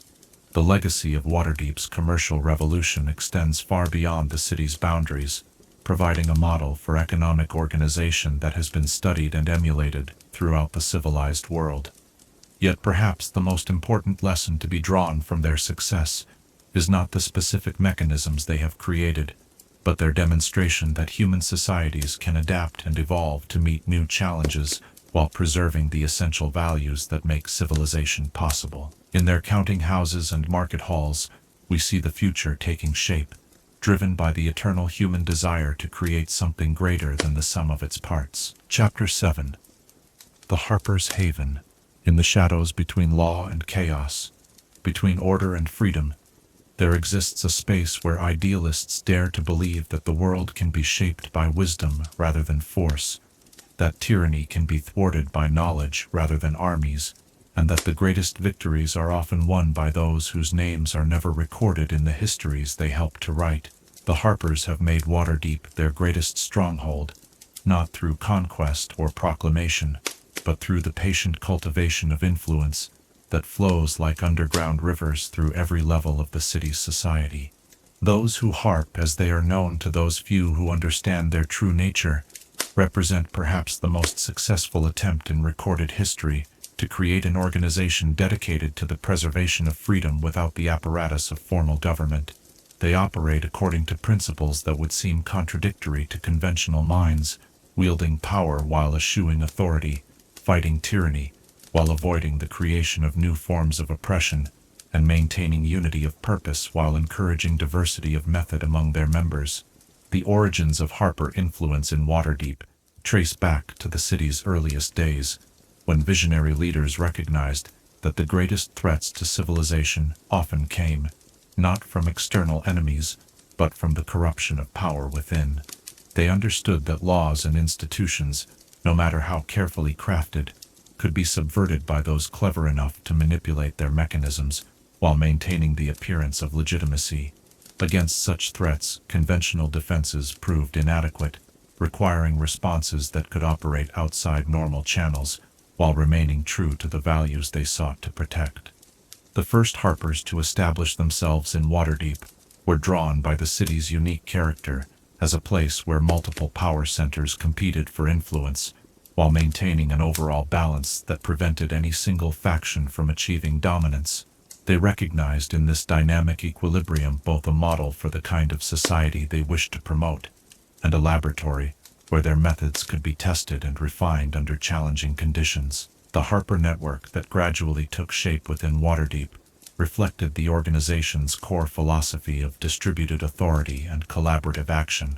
Rather than establishing a central headquarters or formal command structure, they created a web of relationships that connected like-minded individuals across all levels of society. A dock worker who reported suspicious activities might find himself linked to a noble lady who could investigate those activities through entirely different channels, while a tavern keeper who gathered rumors could pass information to a merchant who possessed the resources to act upon it. This decentralized approach to organization provided the Harpers with advantages that more conventional groups could never match. Their network proved virtually immune to betrayal or infiltration, as the capture or corruption of any individual member could compromise only a small fraction of their overall capabilities. They could adapt quickly to changing circumstances, with different cells responding to new threats or opportunities, without waiting for authorization from distant leaders who might not fully understand local conditions. The recruitment methods employed by the Harpers in Waterdeep reflected their understanding that true commitment to their cause could not be compelled or purchased, but had to arise from genuine conviction based on direct experience with the issues they confronted. Rather than seeking out recruits through formal channels, they identified potential members by observing how individuals responded to situations that tested their character and values. A guard who refused a bribe, a merchant who exposed corruption despite personal cost, or a noble who defended the rights of commoners might find themselves approached with opportunities to make their idealism more effective. The training provided to new Harper agents combined practical skills with philosophical education, recognizing that effective action in service of freedom required both competence and wisdom. Recruits learned the arts of gathering and analyzing information, of moving unseen through hostile territory, and of communicating through codes and symbols that could pass unnoticed by those not initiated into their meanings. More importantly, they studied the history of tyranny and its defeat, learning to recognize the subtle signs that preceded the corruption of institutions and the gradual erosion of liberty. The Harper presence in Waterdeep's various districts reflected their understanding that different threats required different approaches, and that effective intelligence gathering required representatives in every segment of society. In the dock ward, they cultivated relationships with sailors, longshoremen, and merchants who could report on unusual cargoes or suspicious passengers arriving from distant ports. The castle ward provided access to political intelligence through clerks, guards, and minor officials who observed the workings of government from positions that rendered them nearly invisible to those they served. The sea ward offered opportunities to monitor the activities of the wealthy and powerful, whose decisions could affect the lives of thousands, but whose deliberations typically occurred behind closed doors that conventional law enforcement could never penetrate. Harper agents working as servants, artisans, or suppliers to noble houses learned to read the subtle signs that revealed hidden agendas and secret alliances, information that could prove crucial in preventing the abuse of power before it reached levels that would require more drastic interventions. The relationship between the Harpers and Waterdeep's official government represented one of the most delicate balancing acts in the city's political landscape. The Lords of Waterdeep understood that the Harper network provided valuable services that supplemented their own intelligence capabilities, while the Harpers recognized that the city's democratic institutions embodied many of the values they sought to protect. Yet both sides understood that too close an association would compromise the independence that made their cooperation possible. This careful distance allowed the Harpers to serve as an unofficial check on governmental power, while providing early warning of threats that official channels might miss or ignore. When corruption began to take root within a particular department, or when external enemies sought to subvert the city's institutions, Harper agents could investigate and respond without the legal constraints that limited official actions. Their intervention often prevented small problems from growing into major crises, preserving the stability that both organizations valued. The information networks maintained by the Harpers in Waterdeep rivaled those of any government in their scope and sophistication. Their agents gathered intelligence not only within the city itself but throughout the region and beyond, creating a comprehensive picture of political, economic, and social developments that might affect the city's welfare. This information flowed through carefully established channels that ensured its accuracy while protecting the identities of those who gathered it. The analysis of this intelligence required skills that went far beyond simple observation and reporting. Harper scholars studied patterns of behavior and historical precedents that allowed them to recognize threats long before they became obvious to casual observers. They learned to distinguish between legitimate political opposition and genuine subversion, between healthy competition and destructive conspiracy, between necessary secrecy and dangerous concealment. The Harper response to identified threats demonstrated their preference for subtle intervention over dramatic action. Rather than confronting enemies directly, they often worked to undermine hostile activities by exposing them to public scrutiny, or by ensuring that law enforcement agencies received the information necessary to take appropriate action through legitimate channels. When more direct intervention proved necessary, they typically operated through proxies or arranged circumstances that would lead their enemies to defeat themselves through their own actions. The tools employed by Harper agents in their covert activities reflected both magical and mundane innovations that pushed the boundaries of what was possible for clandestine operations. Enchanted items allowed secure communication across vast distances while protecting sensitive information from magical detection. Mundane devices disguised as common objects provided means for gathering and recording intelligence that could escape notice even during thorough searches. The Harper understanding of human psychology proved as important as any magical or technological advantage they possessed. Their agents learned to read facial expressions, vocal patterns, and body language that revealed hidden emotions and concealed thoughts. They mastered the arts of persuasion and manipulation that could turn enemies into allies or convince hostile agents to betray their own organizations. Most importantly, they developed the ability to inspire genuine loyalty among those who shared their values while maintaining the operational security that their missions required. The relationship between individual Harper agents and the broader organization reflected the delicate balance between autonomy and coordination that defined the group's operational philosophy. Agents were encouraged to exercise their own judgment in response to local conditions, while remaining true to the core principles that united all Harper activities. This approach required exceptional individuals who could be trusted to act wisely without constant supervision, but it also created capabilities that more rigid organizations could never match. The Harper presence in Waterdeep's cultural institutions provided them with influence that extended far beyond the realm of politics and security. Their agents worked as teachers, librarians, and artists who shaped public opinion through education and entertainment, rather than propaganda or manipulation. They promoted literacy and critical thinking skills that made citizens more resistant to demagogues and tyrants, while preserving historical knowledge that provided context for contemporary challenges. The economic activities of Harper agents in Waterdeep served multiple purposes beyond their obvious intelligence-gathering functions. Agents working as merchants, artisans, or laborers contributed to the city's prosperity, while maintaining the independent sources of income that kept them free from dependence on potentially corrupt patrons. Their business relationships provided cover for intelligence operations, while creating opportunities to influence economic decisions that might affect the broader community. The Harper Network's response to major crises in Waterdeep's history demonstrated both their capabilities and their limitations. During times of external threat, their intelligence networks provided early warning and strategic information that proved crucial to the city's defense. When internal corruption threatened to undermine democratic institutions, their investigations exposed wrongdoing, while their political connections ensured appropriate responses. Yet they could not prevent every disaster or solve every problem, and their failures served as reminders of the inherent limitations of any organization that operated outside formal authority structures. The legacy of Harper influence in Waterdeep extends far beyond their specific accomplishments in defending the city against particular threats. Their example has inspired similar organizations throughout the civilized world, demonstrating that dedicated individuals working together can achieve objectives that would be impossible for any government or army.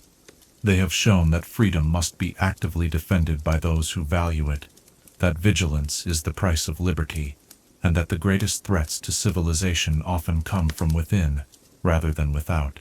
The Harper presence in Waterdeep also serves as a reminder of the complex relationships that exist between different forms of power in any sophisticated society. Official authority, economic influence, social pressure, and moral suasion all play roles in shaping human behavior, and the Harpers have learned to navigate these currents with a skill that rivals any diplomat or merchant prince. Their success demonstrates that those who understand these relationships can achieve remarkable results, even when working with limited resources and facing powerful opposition. As we contemplate the Harper legacy in Waterdeep, we are reminded that the preservation of freedom requires more than good laws and honest leaders, though both are essential. It requires citizens who are willing to accept responsibility for maintaining the conditions that make freedom possible. Individuals who understand that liberty is not a natural state, but an achievement that must be constantly renewed through vigilance, wisdom, and courage. In the shadows where the Harpers work, we find reflected the highest aspirations of human civilization, the belief that knowledge can triumph over ignorance, that wisdom can defeat folly, and that determined individuals working together can create a world where freedom and justice are more than mere ideals. Their example reminds us that the greatest victories are often won, not through force of arms, but through the patient application of intelligence, integrity, and unwavering commitment to principles that transcend personal interest or immediate advantage. Chapter 8. Blackstaff Tower. Knowledge is the most dangerous force in any universe, for while armies can conquer territories and wealth can corrupt institutions, only understanding can reshape the fundamental laws that govern reality itself, and in the hands of those who possess both the wisdom to wield it responsibly and the power to enforce their will, such knowledge becomes the foundation upon which entire civilizations rise or fall. Rising from the heart of Waterdeep like a crystalline needle piercing the veil between what is and what could be, Blackstaff Tower stands as the ultimate testament to the heights that mortal intellect can achieve when guided by purpose greater than personal ambition. The tower itself defies every conventional understanding of architecture and engineering, its impossible geometries serving as a constant reminder that the laws of physics become mere suggestions in the presence of sufficient magical mastery. 7 stories rise above the ground in configurations that seem to shift depending upon the angle of observation, while unknown numbers of levels extend both downward into the earth and sideways into pocket dimensions that exist parallel to normal space. The very stones from which it is constructed pulse with energies that have been accumulating for centuries, creating an aura of barely contained power that affects both magical and mundane activities for blocks in every direction. To understand Blackstaff Tower, one must first comprehend the nature of the position it represents within Waterdeep's complex hierarchy of authority and influence. The Archmage of Waterdeep serves as more than merely the city's most powerful spellcaster. They function as the ultimate guardian against threats that conventional armies and political institutions could never hope to address. Dragons that might view the city's wealth as an irresistible target, extraplanar entities seeking to establish footholds in the material realm, and magical catastrophes that could reshape the fundamental nature of reality itself, all fall within the Blackstaff sphere of responsibility. The selection of each successive Blackstaff follows protocols that blend magical assessment with political acumen, recognizing that the position requires not only unprecedented arcane abilities, but also the wisdom to exercise such power with restraint. The process typically begins years or even decades before the current Blackstaff's tenure ends, as potential successors are identified and evaluated through trials that test not merely their magical skills, but their character, judgment, and commitment to the welfare of those they would be called upon to protect. The magical artifacts and repositories of knowledge contained within the tower represent one of the greatest concentrations of arcane power in the known world. Libraries contain texts that chronicle the development of magical theory from its earliest origins to its most recent innovations, while laboratories provide facilities for research that pushes the boundaries of what even master wizards consider possible. Vaults protected by enchantments that would challenge gods themselves. House artifacts whose power could reshape continents, yet which remain secure because their guardians understand that true strength lies not in the possession of such items, but in the wisdom to know when their use is justified. The tower's defensive capabilities extend far beyond the physical protections that guard its contents from mundane intrusion. The structure exists simultaneously in multiple dimensions, making it virtually impossible for enemies to predict which version they might encounter during any given assault. Teleportation and scrying spells that function normally elsewhere find themselves confounded by spatial distortions that redirect unwanted visitors to locations of the Blackstaff's choosing, often depositing would-be intruders in cells specifically designed to contain beings of various supernatural abilities. The relationship between Blackstaff Tower and the broader magical community of Waterdeep reflects the delicate balance that must be maintained between the concentration of power necessary for effective defense and the dispersal of authority required to prevent tyranny. While the Blackstaff commands resources that dwarf those available to any other individual spellcaster, they cannot simply impose their will upon the city's magical practitioners without destroying the very freedom and diversity that makes Waterdeep a beacon of learning and innovation. Instead, the tower serves as the center of a complex network of relationships that connects magical researchers, teachers, and practitioners throughout the city and beyond. Students who demonstrate exceptional promise may find themselves invited to study within the tower's walls, gaining access to knowledge and resources that would be unavailable elsewhere. Established wizards often collaborate with the Blackstaff on research projects that require capabilities or materials beyond the reach of individual scholars, while the tower's libraries and laboratories remain available to qualified researchers who approach their work with appropriate respect for both the power they seek to understand and the responsibilities that come with such understanding. The succession of Blackstaffs, who have occupied the tower, reads like a chronicle of magical innovation and political wisdom, each bringing their own perspective and priorities to the position, while building upon the foundations laid by their predecessors. Kelvin Arunson, perhaps the most famous holder of the title, transformed the tower from a simple wizard's residence into the multi-dimensional fortress it has become, while his successors have continued to expand and refine its capabilities in response to new threats and opportunities. The magical research conducted within the tower's walls has produced innovations that have reshaped the understanding of arcane theory throughout the civilized world. Spells that were once considered impossible have been developed and refined through centuries of careful experimentation, while new schools of magical thought have emerged from theoretical work that pushed beyond the boundaries of conventional wisdom. Yet perhaps more importantly, the tower has served as a training ground for generations of wizards who have carried their knowledge and ethical training to communities throughout the realm. The tower's role in Waterdeep's defense has been tested repeatedly throughout the city's history, and each crisis has demonstrated both the wisdom of maintaining such a stronghold and the skill of those who have been entrusted with its power. During the time of troubles, when gods walked among mortals and reality itself seemed fragile, the Blackstaff's interventions helped preserve the city's stability, while the cosmic order reasserted itself. When extraplanar invasions threatened to overwhelm conventional defenses, the tower's occupants coordinated magical responses that turned certain defeat into hard-won victory. The economic impact of Blackstaff Tower on Waterdeep's prosperity extends far beyond the direct benefits of magical protection and research.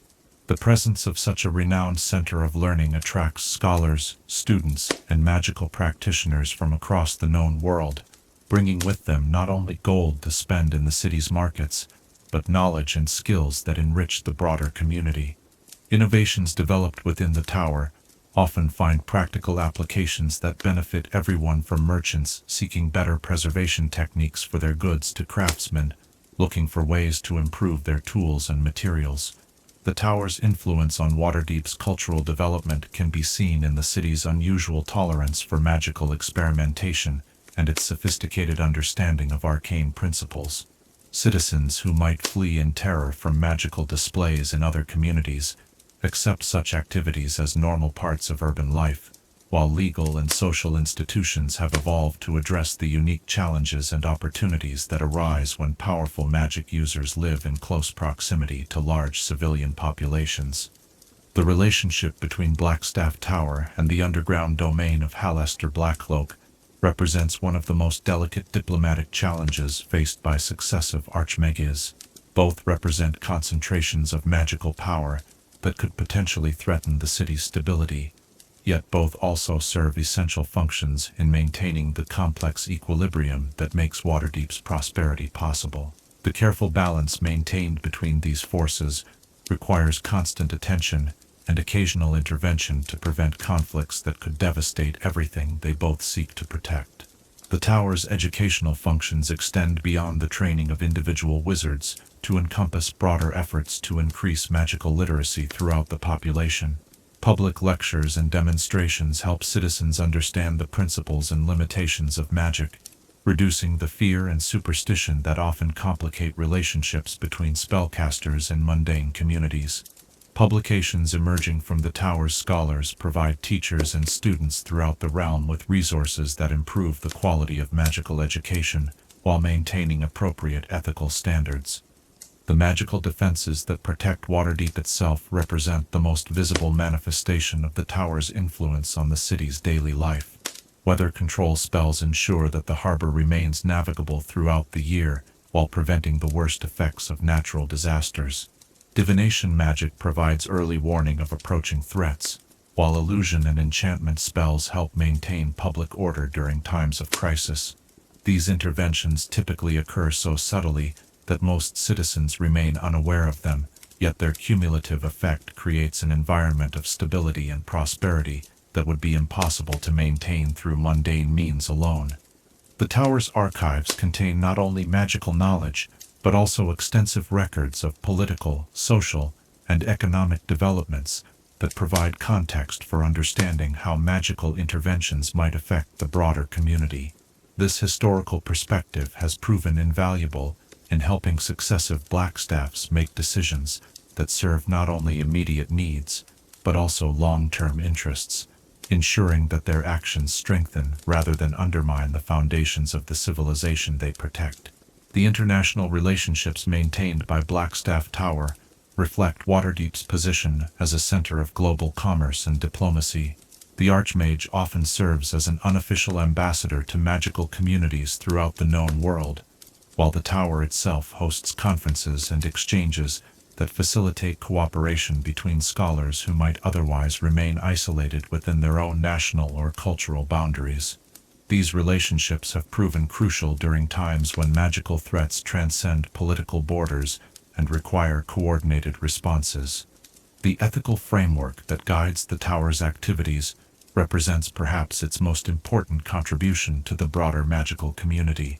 The careful balance between power and responsibility that characterizes the Blackstaff tradition has influenced magical education throughout the civilized world, promoting understanding that true mastery requires not only technical skill, but also wisdom, compassion, and commitment to the welfare of others. This emphasis on ethical development has helped prevent the kind of magical tyrannies that have plagued other communities where powerful spellcasters lacked appropriate moral guidance.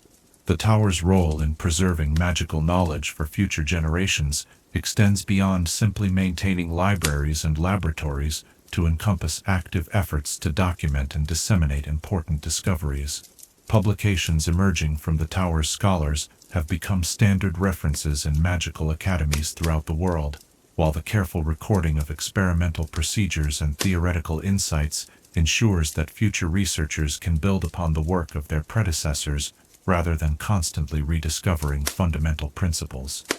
As we contemplate the soaring spires of Blackstaff Tower piercing the sky above Waterdeep, we are reminded that the greatest achievements of civilization often require individuals willing to dedicate their entire lives to purposes greater than personal advancement.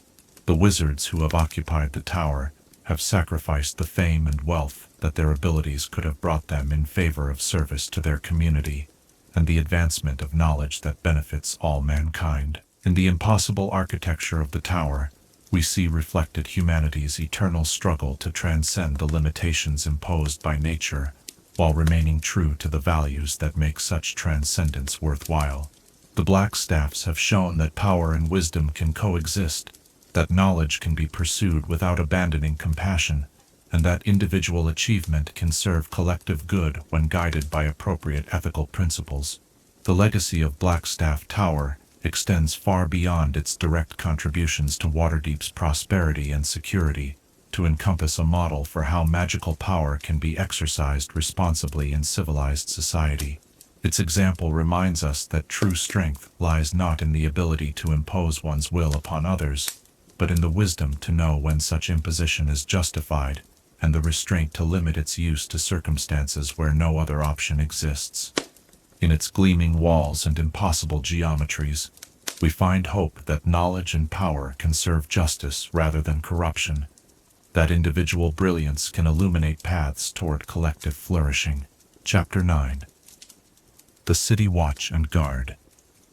Justice is perhaps the most fragile flower in civilization's garden, requiring constant tending and protection against the weeds of corruption that grow naturally in the fertile soil of human ambition, and nowhere is this truth more evident than in the daily struggle of those who wear the uniform and carry the badge, standing between order and chaos, with nothing but their courage, their training, and their commitment to principles that are often honored more in theory than in practice.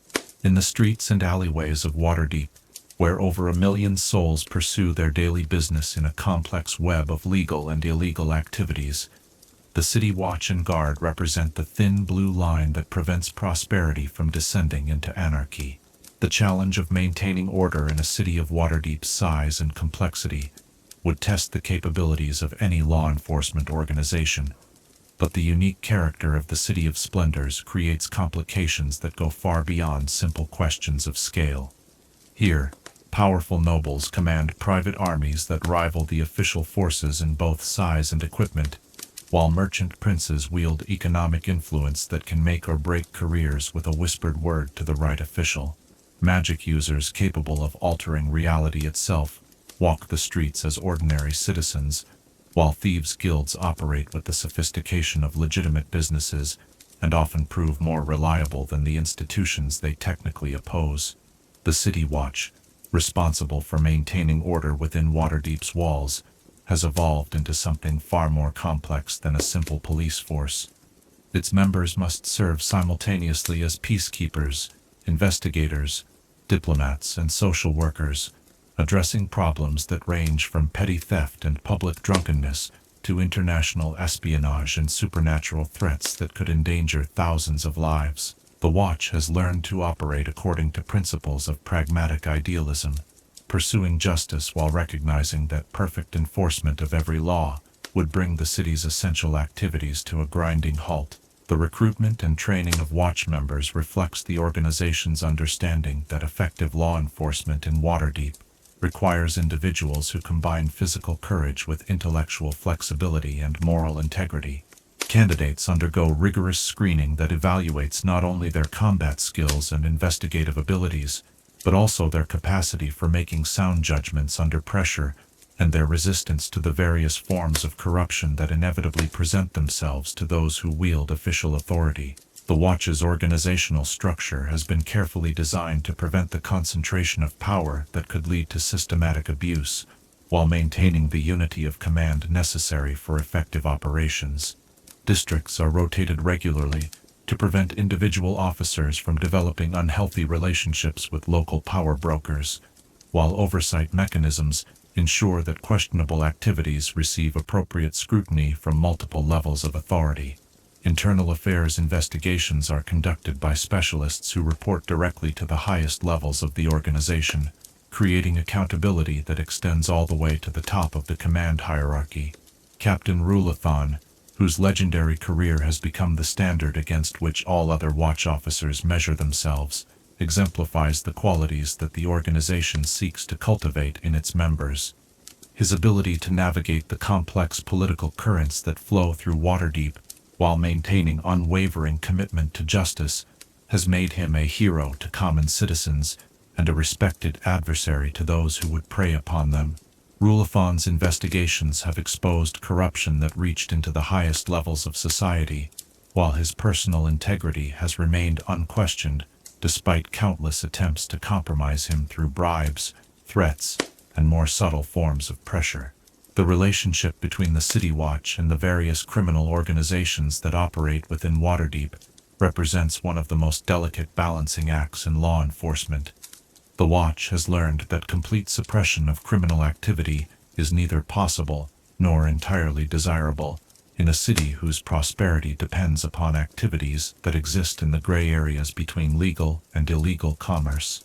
Instead, they focus their efforts on preventing violent crime and maintaining standards of behavior that preserve public safety, while allowing the underground economy to function within acceptable parameters. The Thieves' Guilds, paradoxically, often serve as allies in this effort, as their own interests align with those of law enforcement in preventing the kind of random violence and destructive chaos that would threaten the orderly environment necessary for profitable criminal enterprises. Guild leaders understand that excessive criminal activity draws unwanted attention from authorities and can disrupt the careful relationships that make their operations possible, creating incentives for self-regulation that supplement official enforcement efforts. The City Guard, responsible for defending Waterdeep against external threats, faces challenges that are quite different from those confronted by the Watch, but no less complex in their implications. The Guard must maintain readiness for conventional military threats, while also preparing for the supernatural dangers that periodically emerge from under mountain, the sea, or other planes of existence. Their training encompasses not only traditional military skills, but also specialized techniques for dealing with magical opponents and creatures whose abilities transcend normal understanding.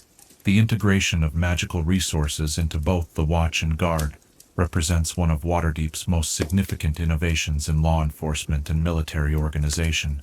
Divination spells allow investigators to gather evidence that would be impossible to obtain through conventional means, while communication magic enables coordination between units that would otherwise be impossible given the city's size and complexity. Enchantment magic helps interrogators distinguish truth from falsehood, while protective spells provide officers with defenses against attacks that mundane armor could never repel. Yet the use of magic in law enforcement also creates ethical and practical challenges that require constant attention from supervisors and policymakers. The temptation to abuse magical abilities for personal gain, or to circumvent legal protections that exist for good reasons, presents ongoing tests of character that not all officers pass successfully. Training programs emphasize the responsible use of magical resources, while oversight mechanisms monitor their application to ensure that extraordinary powers serve rather than subvert the cause of justice.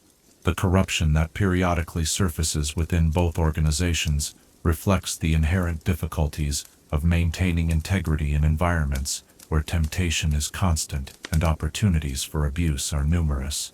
The wealth that flows through Waterdeep creates countless opportunities for officials to enrich themselves through selective enforcement or willful blindness to illegal activities. The complex political relationships that characterize the city provide multiple avenues for pressure that can compromise even well-intentioned officers who find themselves caught between competing loyalties and conflicting demands. The Watch and Guard have developed sophisticated mechanisms for detecting and addressing corruption before it can spread throughout their ranks. Regular rotation of assignments prevents officers from developing relationships that might compromise their judgment, while anonymous reporting systems allow honest members to expose wrongdoing without fear of retaliation.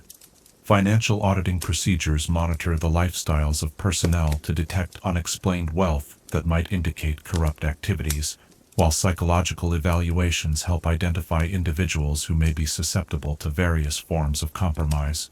The training facilities that prepare new recruits for service in either organization have become models that are studied and emulated throughout the civilized world. The curriculum combines practical skills with theoretical knowledge, ensuring that graduates understand not only how to perform their duties, but why those duties matter to the broader community. Ethics courses emphasize the moral foundations of law enforcement, while case studies drawn from actual incidents help students understand the complex decisions they will face in the field.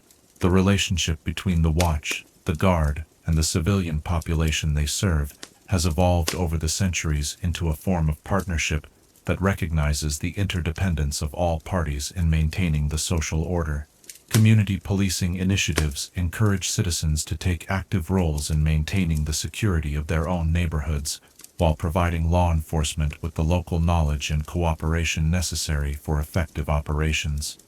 Civilian oversight committees ensure that police activities remain responsive to community needs while maintaining appropriate standards of accountability. The specialized units that have developed within both organizations reflect the unique challenges posed by different aspects of law enforcement in a magical metropolis. The Harbor Watch deals specifically with maritime crimes and the complexities of international law that arise when multiple jurisdictions intersect in Waterdeep's busy port. The Magical Crimes Division investigates offenses involving spellcasters and supernatural entities, requiring personnel who combine investigative skills with arcane knowledge that rivals that of professional wizards. The intelligence networks maintained by both organizations extend far beyond the city's boundaries, gathering information about potential threats that might emerge from distant locations. These operations require cooperation with similar organizations in other cities and nations, creating relationships that sometimes transcend political boundaries and contribute to regional stability. The intelligence gathered through these networks has prevented numerous crises that could have disrupted not only Waterdeep's prosperity, but the broader peace that benefits all civilized communities. The equipment and technology employed by the Watch and Guard represent the cutting edge of what is possible when magical and mundane innovations are combined in service of law enforcement. Magical items provide capabilities that enhance officer safety and effectiveness, while technological advances improve communication, transportation, and information management.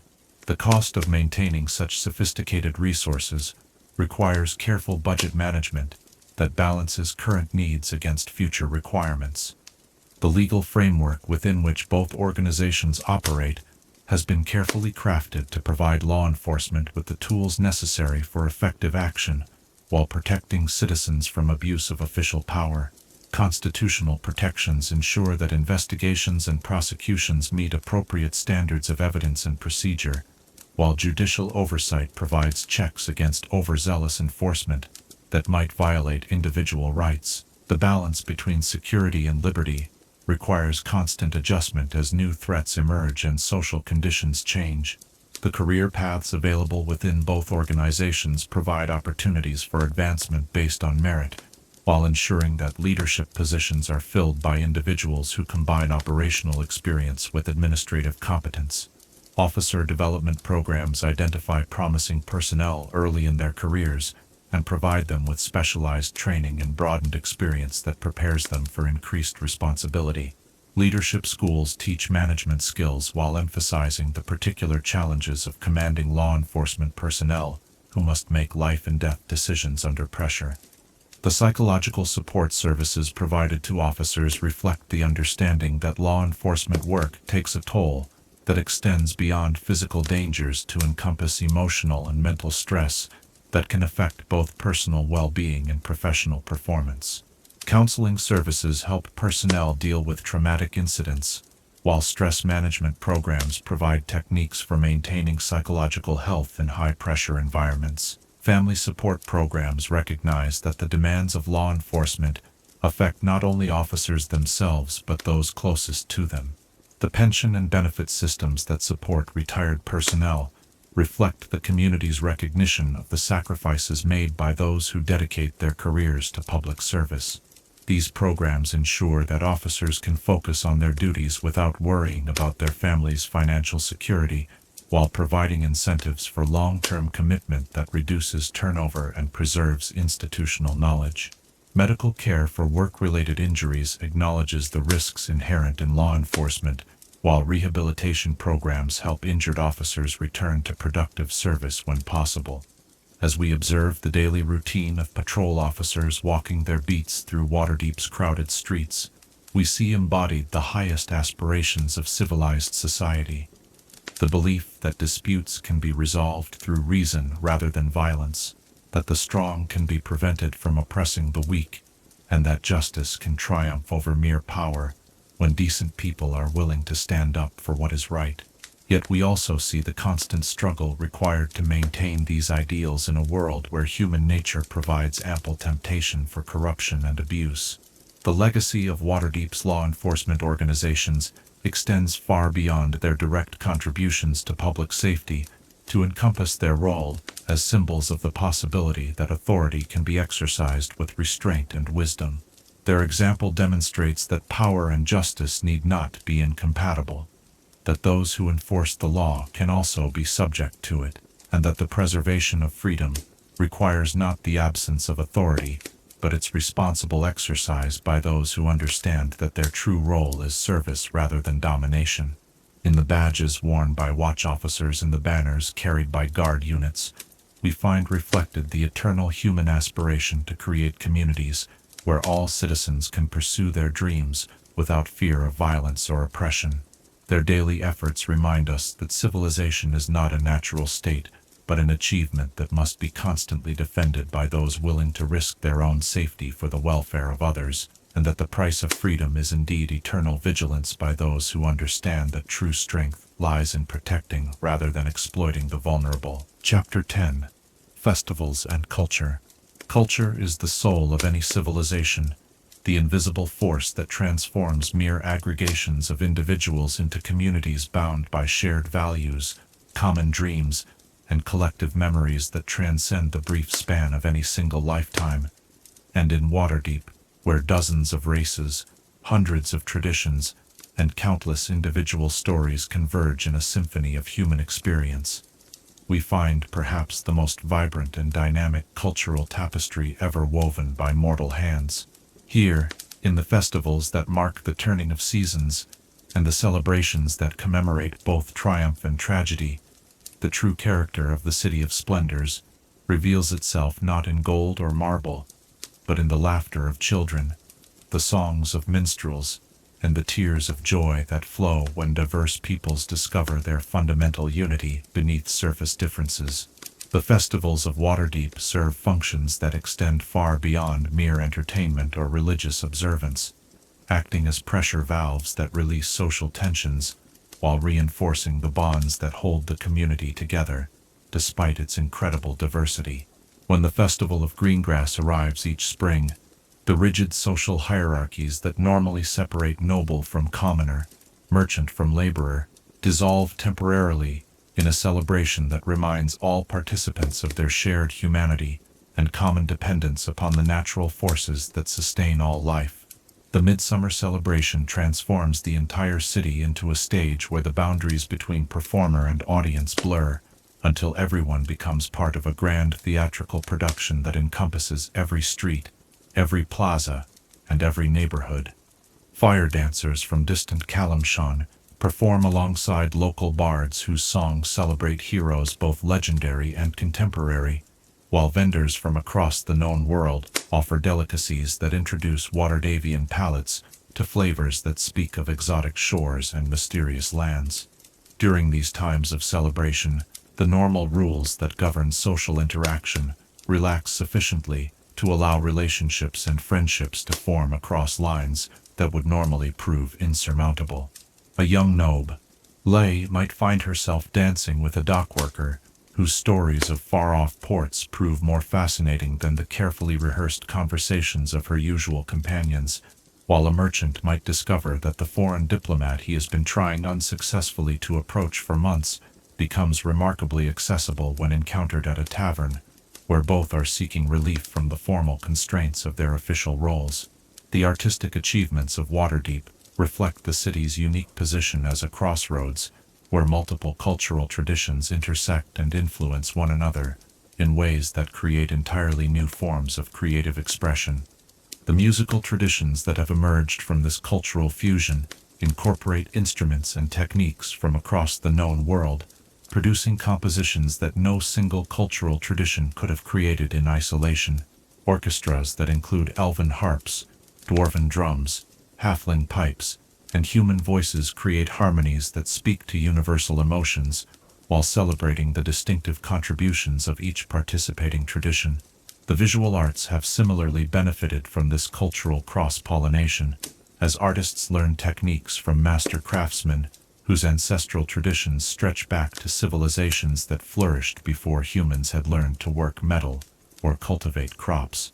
Sculpture that combines the precise geometric forms favored by dwarven stonemasons with the flowing organic patterns preferred by elven woodcarvers creates works that possess both structural integrity and aesthetic grace in measures that neither tradition could achieve alone.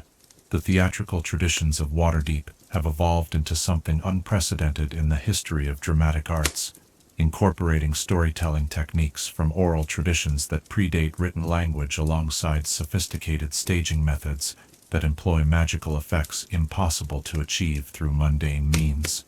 Productions that might tell the story of a legendary hero's quest incorporate actual illusion magic that allows audiences to experience visions of distant lands and ancient battles, while plays dealing with contemporary political issues employ subtlety and allegory that protect performers from retaliation while ensuring that important messages reach their intended recipients. The literary achievements of Waterdeep scholars and poets reflect the intellectual ferment created when minds shaped by different philosophical traditions encounter one another in environments that encourage both debate and collaboration.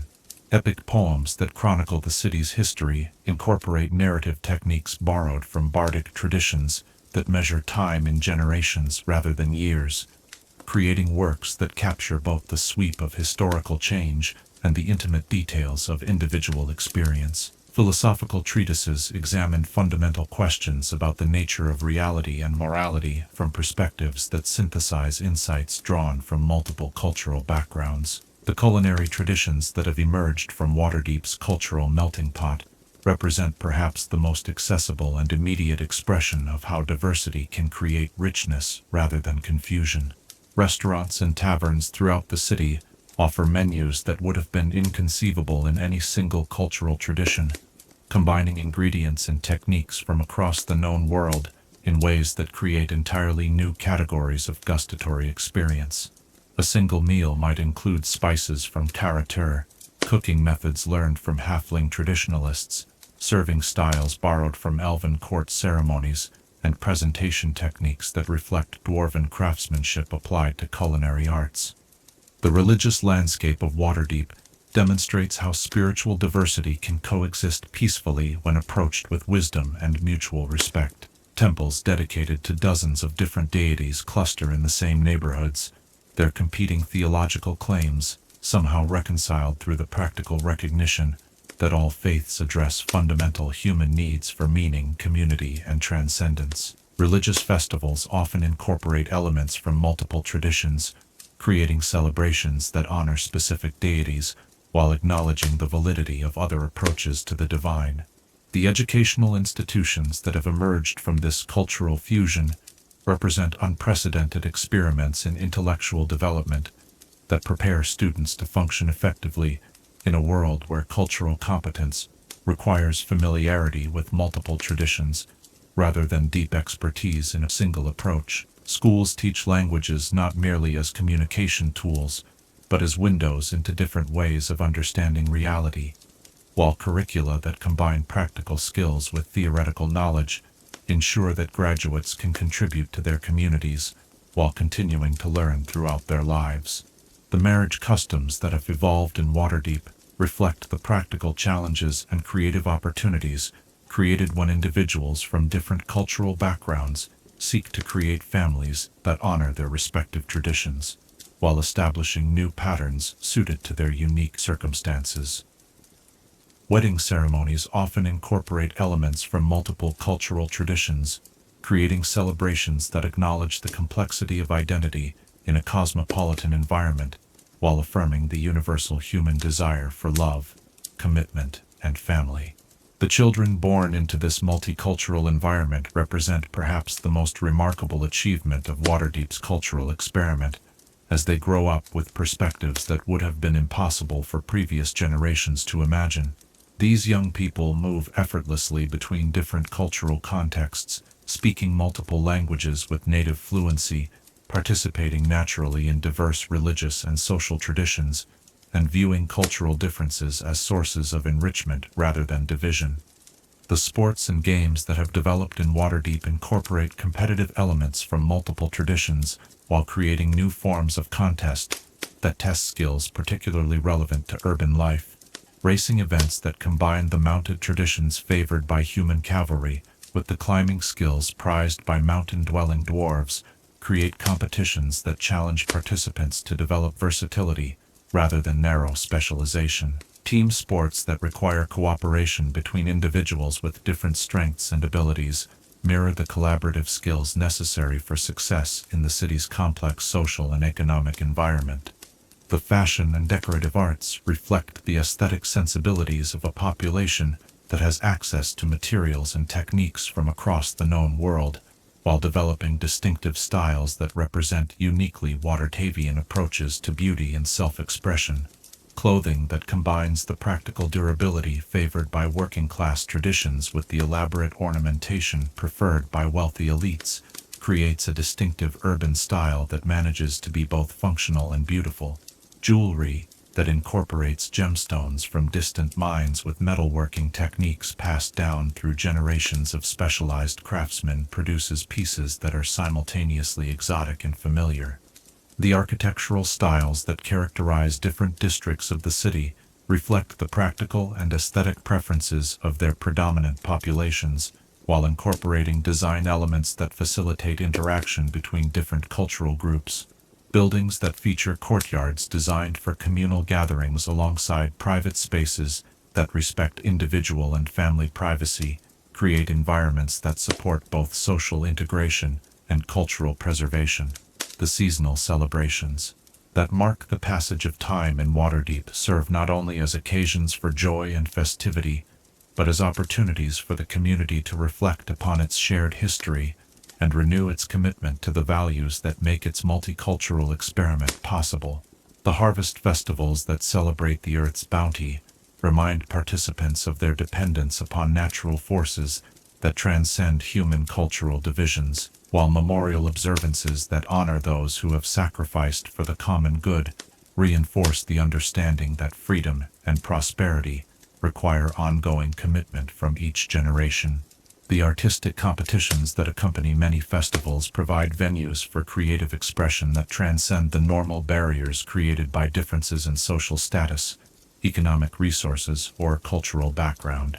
Contests that judge purely on the basis of talent and innovation create opportunities for recognition and advancement that might otherwise be unavailable to individuals whose circumstances limit their access to traditional avenues of achievement.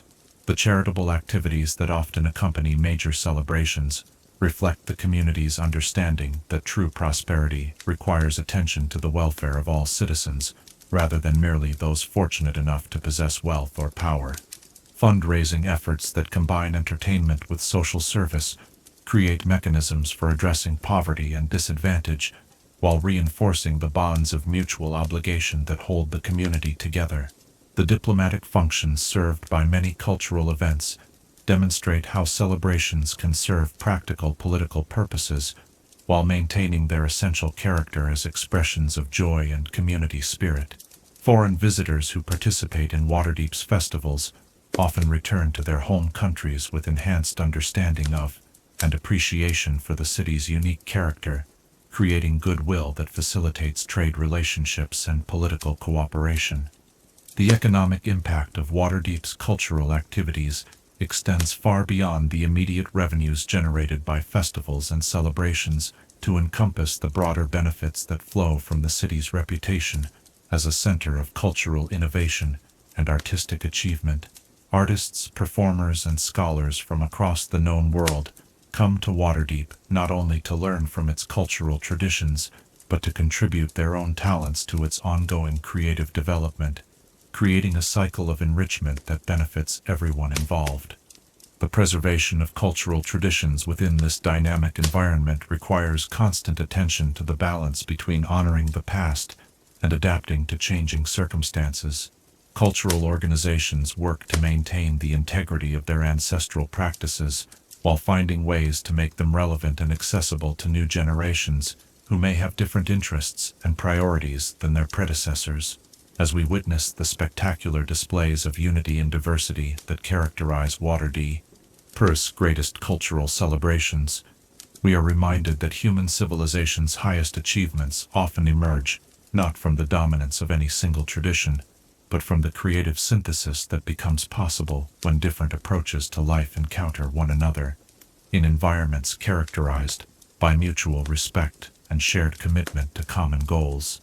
In the laughter that echoes through the city's squares during festival seasons, in the tears of joy that flow when beautiful music transcends linguistic barriers, and in the spontaneous expressions of solidarity that emerge when diverse peoples discover their fundamental similarity beneath surface differences, we find evidence of humanity's capacity to create communities that honor both individual identity and collective purpose. The cultural legacy of Waterdeep extends far beyond the boundaries of the city itself, to encompass a model for how diversity can strengthen rather than weaken civilized society, when approached with wisdom, patience, and genuine commitment to the welfare of all participants. In its festivals and celebrations, we see reflected the eternal human capacity for joy, creativity, and community that makes all the struggles and sacrifices of civilized life worthwhile. Chapter 11. Times of Crisis. Crisis reveals the true character of both individuals and civilizations, stripping away the comfortable illusions that prosperity creates, and forcing confrontation with fundamental questions about what values are worth preserving when survival itself hangs in the balance.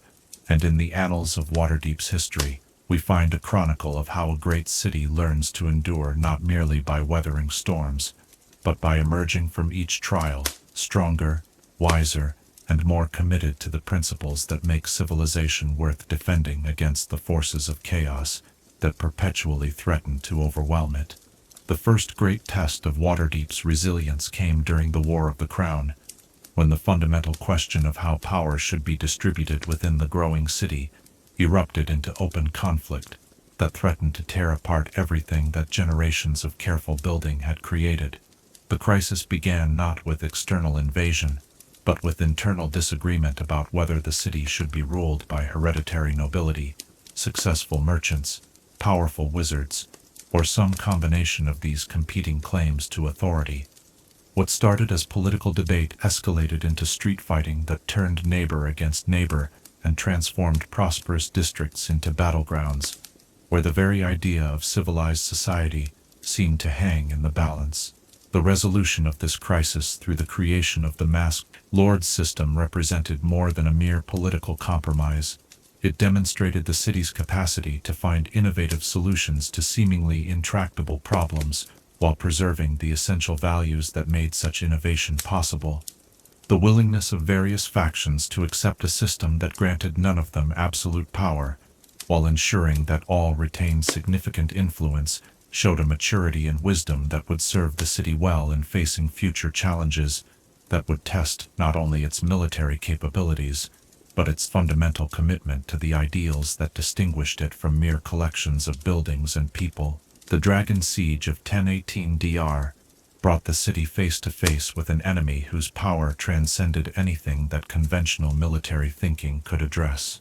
When the ancient red dragon Kistarianth descended upon Waterdeep with a fury born of centuries of accumulated grievances against the human settlements that had encroached upon what he considered his ancestral territory, the citizens discovered that their walls, guards, and weapons meant nothing against an opponent who could melt stone with his breath, and whose scales turned aside the strongest arrows as easily as raindrops. The defense against Kistarianth required innovations in both strategy and tactics that pushed the boundaries of what mortals had previously considered possible.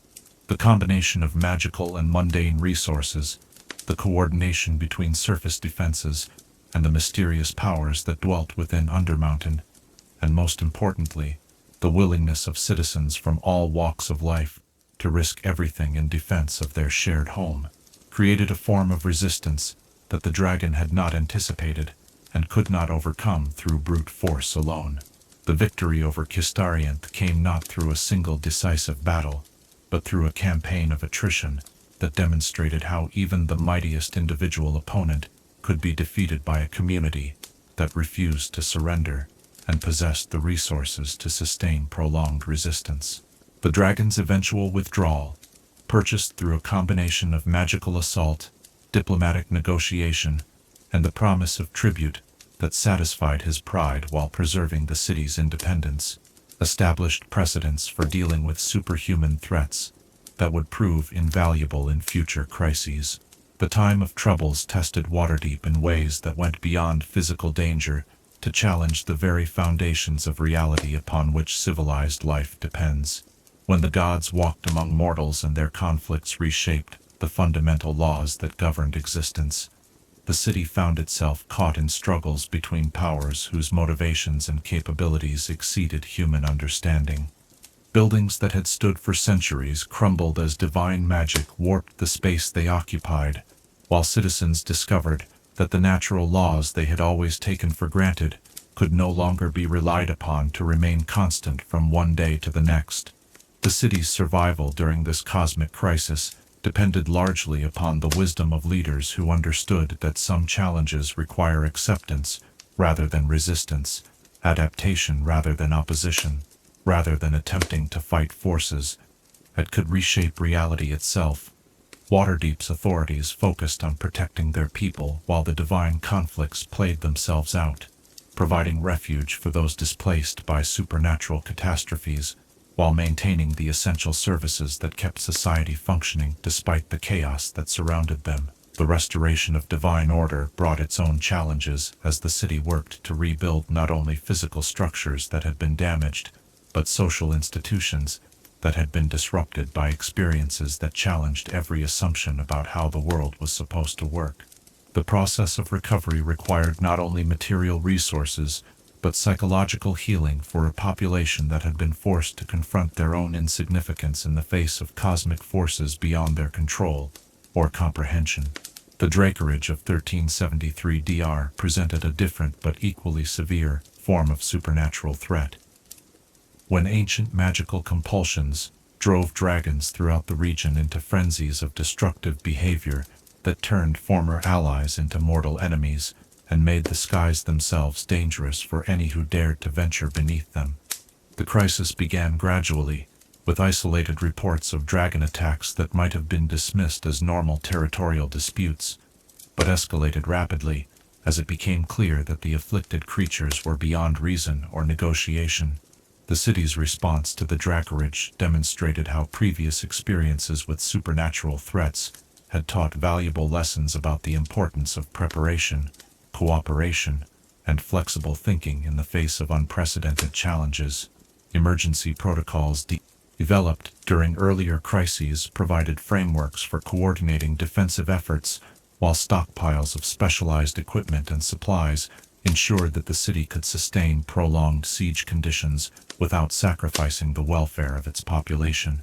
The magical defenses that had been developed and refined over centuries of facing supernatural threats proved crucial in protecting the city from aerial assault by creatures whose power rivaled that of small armies. The walking statues played particularly important roles during this crisis, their ability to engage dragons in direct combat, providing the city with defensive capabilities that no conventional military force could have matched.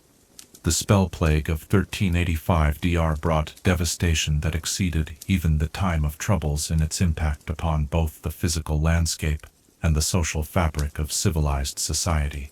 When the fundamental nature of magic itself became unstable, creating zones where spells behaved unpredictably, and areas where the very laws of reality seemed to have been rewritten, Waterdeep faced the prospect of losing not only individual buildings or citizens, but the magical infrastructure that had become essential to its continued existence as a great city.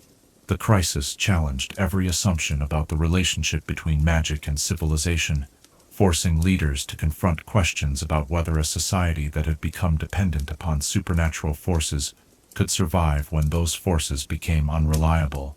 The initial response focused on identifying and containing the areas most severely affected by the magical instability, while emergency measures attempted to maintain essential services through mundane means when magical solutions proved too dangerous to employ. The long-term recovery from the spell plague required fundamental changes in how the city approached the integration of magical and mundane systems, leading to innovations in both arcane theory and practical administration that would serve as models for other communities facing similar challenges. The experience demonstrated both the dangers of overdependence upon any single approach to solving problems and the importance of maintaining diverse capabilities that could substitute for one another when circumstances demanded flexibility. The War of the Silver Marches tested Waterdeep's commitment to its allies and its understanding of how local conflicts could escalate into regional catastrophes if not addressed promptly and decisively. When orc armies began coordinating attacks against multiple settlements throughout the region, the city faced difficult decisions about whether to commit resources to distant battles or to focus on defending its own territory against potential invasion. The decision to send substantial military assistance to besieged allies reflected hard-learned wisdom about the interconnected nature of regional security and the long-term costs of allowing aggressive enemies to achieve early victories that might encourage further expansion. The expeditionary forces that Waterdeep dispatched to the Silver Marches carried with them not only weapons and supplies, but also the reputation of the city of Splendors as a reliable ally whose support could make the difference between victory and defeat.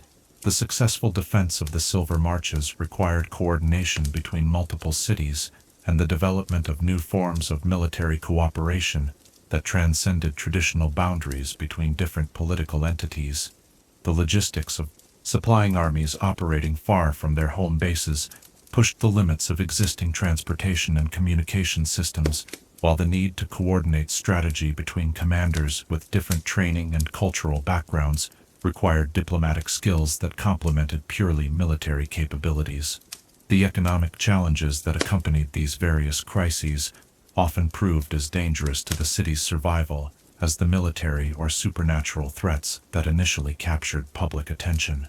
Disruptions to trade routes, destruction of productive facilities, and the costs of mounting defensive efforts created financial pressures that tested the resilience of institutions that had been developed during times of prosperity and peace.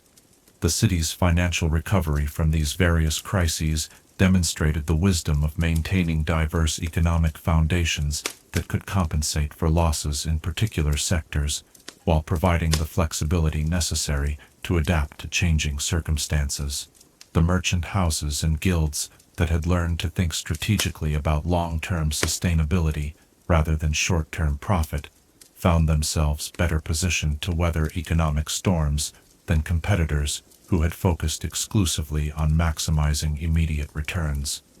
The social cohesion that held Waterdeep together during times of crisis reflected years of careful cultivation of relationships that transcended the normal boundaries created by differences in wealth, social status, or cultural background.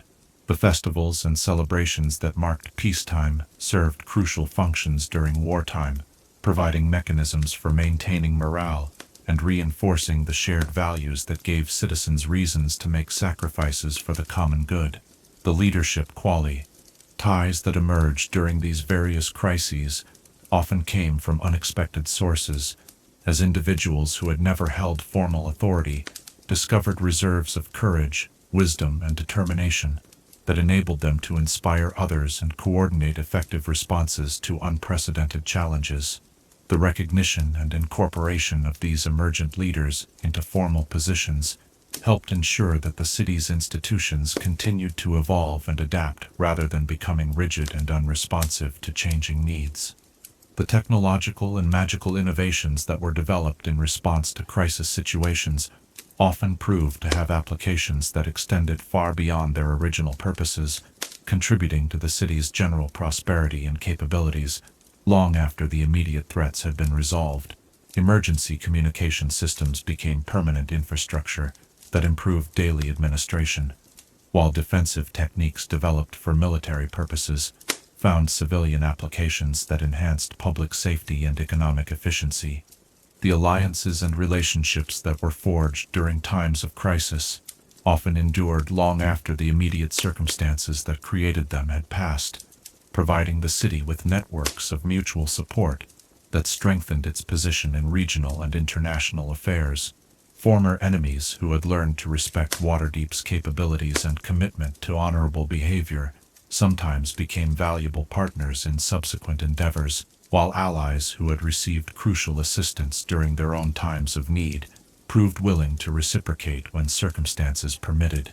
The psychological impact of surviving repeated crises created a form of collective confidence and resilience that became one of the city's greatest assets in facing future challenges. Citizens who had lived through supernatural catastrophes and military sieges developed perspectives that helped them maintain hope and determination, even when confronted with circumstances that might have broken the spirits of less experienced populations. The institutional memory that preserved lessons learned from previous crises proved invaluable in developing more effective responses to subsequent challenges, as administrators and military leaders drew upon documented experiences to avoid repeating past mistakes while building upon successful strategies. The careful recording and analysis of what had worked and what had failed during various emergencies created databases of practical knowledge that enhanced the city's preparedness for future contingencies. As we reflect upon Waterdeep's long history of surviving and overcoming catastrophic challenges, we are reminded that the true measure of civilization lies not in its ability to avoid difficulties, but in its capacity to face them with courage, wisdom, and determination. The city's repeated ability to emerge from crisis stronger than before demonstrates that communities built upon sound principles and sustained by genuine commitment to shared values possess reserves of strength that can overcome even the most daunting obstacles. In the courage displayed by ordinary citizens during extraordinary circumstances, in the wisdom shown by leaders who chose cooperation over competition during times when survival hung in the balance, and in the resilience demonstrated by institutions that bent without breaking under pressures that would have destroyed less flexible systems, we find evidence of what human civilization can achieve when guided by principles that transcend narrow self-interest and immediate gratification. The legacy of these various crises extends far beyond their immediate effects upon the city itself to encompass lessons about the nature of resilience, the importance of preparation, and the value of maintaining hope even in the darkest of circumstances. Waterdeep's example reminds us that survival requires more than strength or wealth. It demands wisdom, cooperation, and the willingness to adapt while remaining true to the fundamental values that make survival worthwhile. Chapter 12. Legacy of the Crown Jewel. Legacy is the final judge of any civilization's worth, the measure by which history determines whether the struggles and sacrifices of countless generations have contributed something lasting to the great project of human advancement, or whether they have merely added another chapter to the endless chronicle of rise and fall that defines the mortal condition. As we stand upon the ramparts of Waterdeep and gaze out across the harbor, where ships from distant shores bring news of cities that have adopted the innovations pioneered within these walls, we witness the ultimate vindication of the dream that first inspired those ancient fishermen to believe that their humble settlement could become something greater than the sum of its parts. The influence of Waterdeep extends far beyond the physical boundaries marked by its walls and the political jurisdiction claimed by its lords, reaching into every corner of the known world through networks of trade, diplomacy, and cultural exchange that have made the city's name synonymous with prosperity, wisdom, and the possibility that diverse peoples can live together in harmony while pursuing their individual dreams. From the great ports of Kalimshan to the mountain holds of the northern kingdoms, from the island settlements of the Moonshay Isles to the mysterious cities of distant Karatur, travelers carry stories of the crown jewel that inspire both emulation and envy among those who struggle to create their own versions of civilized society. The governmental innovations that emerged from Waterdeep's unique circumstances have been studied and adapted by political theorists throughout the civilized world, providing models for how authority can be exercised without becoming tyranny, and how power can be distributed without descending into chaos. The system of masked lords has inspired similar experiments in anonymous governance, while the careful balance maintained between competing interests has offered examples of how natural tensions can be channeled into productive rather than destructive outlets. The economic principles that govern Waterdeep's commercial activities have revolutionized trade relationships throughout the known world, introducing concepts of credit, insurance, and international finance that have made possible commercial ventures of unprecedented scope and complexity.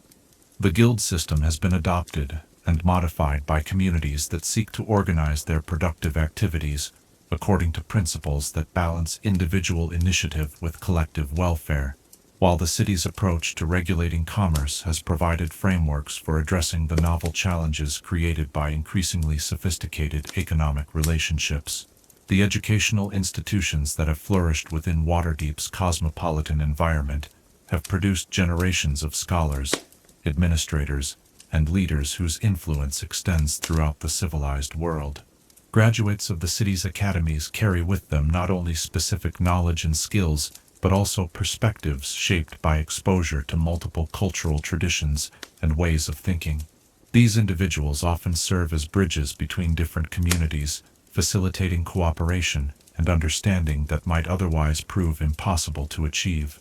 The magical innovations that have emerged from the collaboration between Waterdeep's arcane practitioners and its mundane institutions have advanced the understanding of how supernatural forces can be integrated into civilized society without overwhelming or corrupting it. The careful balance maintained between magical and non-magical approaches to solving problems has provided models for other communities that seek to harness arcane power without becoming dependent upon it, or allowing it to create new forms of inequality and oppression. The cultural achievements that have flourished in Waterdeep's tolerant environment have enriched the entire world through artistic innovations that synthesize elements from multiple traditions while creating entirely new forms of creative expression. The city's festivals and celebrations have inspired similar events throughout the civilized world, while its artistic works have established new standards for what becomes possible when talent is nurtured and diversity is embraced rather than merely tolerated. Yet perhaps the most important legacy of Waterdeep lies not in any specific innovation or achievement, but in its demonstration that human beings possess the capacity to create communities that transcend the limitations imposed by tribal loyalties, religious differences, and economic competition. The city stands as proof that civilized society need not require the suppression of diversity, but can actually be strengthened by the creative tensions that emerge when different approaches to life encounter one another in environments characterized by mutual respect and shared commitment to common goals. The challenges that Waterdeep has faced and overcome provide lessons for other communities that struggle with similar problems, demonstrating that survival requires more than military strength or economic resources.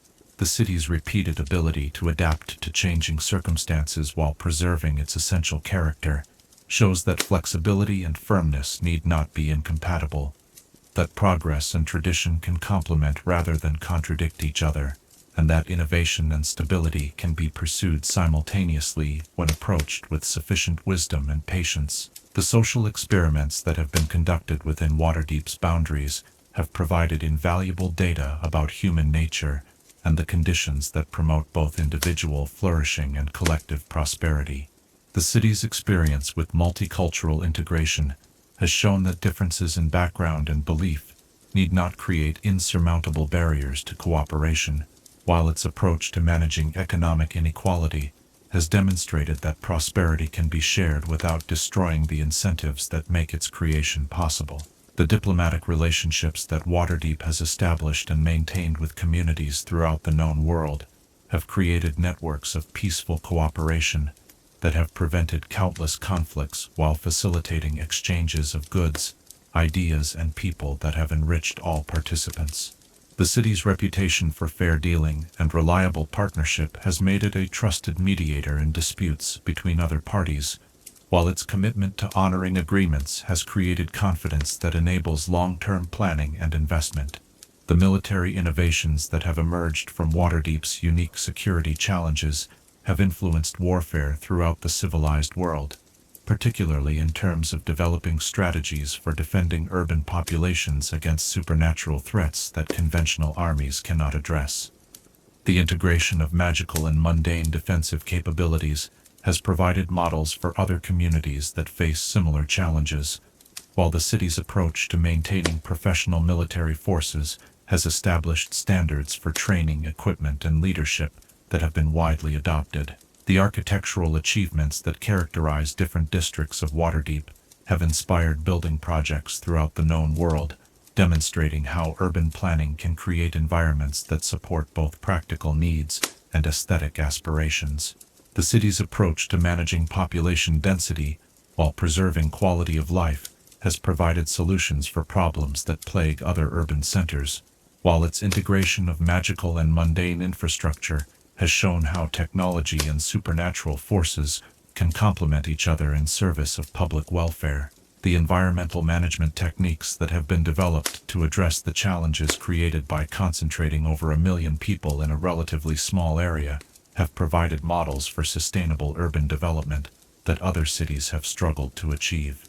The careful balance maintained between economic growth and environmental protection has shown that prosperity and ecological responsibility need not be incompatible when approached with sufficient foresight and commitment to long-term thinking. The legal innovations that have emerged from Waterdeep's complex social environment have contributed to jurisprudence throughout the civilized world, particularly in terms of developing frameworks for addressing conflicts between different cultural traditions and legal systems. The city's approach to maintaining order while preserving individual freedoms has provided examples of how law can serve justice rather than merely power, while its mechanisms for ensuring accountability among officials have influenced governmental reform efforts in many other communities. The philosophical insights that have emerged from Waterdeep's experience with cultural diversity and urban complexity have enriched intellectual discourse throughout the known world, contributing to ongoing debates about the nature of community, the sources of authority, and the conditions that promote human flourishing. The city's practical experiments in democracy, tolerance, and cooperation have provided empirical evidence for theoretical propositions that might otherwise remain matters of pure speculation. The technological innovations that have been developed to address the practical challenges of urban life have found applications throughout the civilized world, improving the quality of life for countless individuals who may never visit Waterdeep, but who benefit from solutions that were first pioneered within its walls. The city's approach to managing sanitation, transportation, and communication in densely populated areas has provided models that other communities have adapted to their own circumstances. The humanitarian values that have been cultivated within Waterdeep's cosmopolitan environment have influenced moral and ethical thinking throughout the known world, promoting concepts of universal human dignity and mutual responsibility that transcend traditional boundaries between different groups. SAI's commitment to providing opportunities for advancement based on merit rather than birth has inspired similar reforms in other communities, while its approach to caring for the vulnerable has established standards for social responsibility that have been widely emulated. The economic prosperity that Waterdeep has achieved and sustained over many centuries has provided tangible evidence that policies promoting trade, innovation, and cooperation can create wealth that benefits entire populations rather than merely privileged elites. The city's example has inspired confidence in market mechanisms while demonstrating the importance of appropriate regulation and oversight in ensuring that economic growth serves the common good rather than narrow interests. The cultural vitality that characterizes daily life in Waterdeep has shown that diversity and stability can coexist when properly managed, that creativity and tradition can reinforce each other when approached with wisdom, and that individual expression and community solidarity need not be incompatible when both are valued and protected. The city's festivals and celebrations have become models for how communities can honor their differences while celebrating their unity. The institutional resilience that has enabled Waterdeep to survive and recover from numerous crises has provided lessons about the importance of building flexibility into organizational structures while maintaining clear principles and objectives. The city's ability to adapt its methods while preserving its values has shown that change and continuity can complement each other when approached with sufficient wisdom and patience. As we contemplate the vast influence that flows outward from Waterdeep, like ripples spreading across the surface of a still pond, we are reminded that the greatest achievements of any civilization often lie not in monuments or treasure hoards, but in the ideas and innovations that outlive their creators to enrich the lives of countless future generations. The city's legacy extends far beyond its physical boundaries to encompass a vision of what human society can become when guided by wisdom, sustained by justice, and enriched by the creative tension between order and freedom. In the end, Waterdeep stands as testament to the eternal human capacity for transcendence, for creating something greater than the sum of individual ambitions and desires. Its example reminds us that civilization is not a natural state, but an achievement that requires constant effort, constant vigilance, and constant commitment to principles that sometimes demand sacrifice of immediate gratification in service of long-term flourishing. The crown jewel of the Sword Coast shines not merely with reflected sunlight, but with the accumulated wisdom of generations, who understood that true wealth lies not in what we can take from the world, but in what we can contribute to it. In its harbor, where ships from distant shores mingle their flags in testament to peaceful commerce, in its streets where diverse peoples pursue their dreams in relative harmony, and in its institutions that have learned to balance competing interests without sacrificing essential principles, we find hope that the human story need not end in chaos and destruction, but can continue to unfold toward ever greater heights of achievement and understanding. The legacy of Waterdeep reminds us that the eternal struggle between order and chaos, between cooperation and competition, between individual ambition and collective welfare, need not be resolved through the victory of one side over the other, but can be transformed into a creative dance that generates new possibilities for human flourishing. In the continuing story of the Crown Jewel, we see reflected both our highest aspirations and our most practical hopes for creating a world worthy of the dreams that inspire us to reach beyond the limitations of our circumstances towards something truly worthy of the name civilization.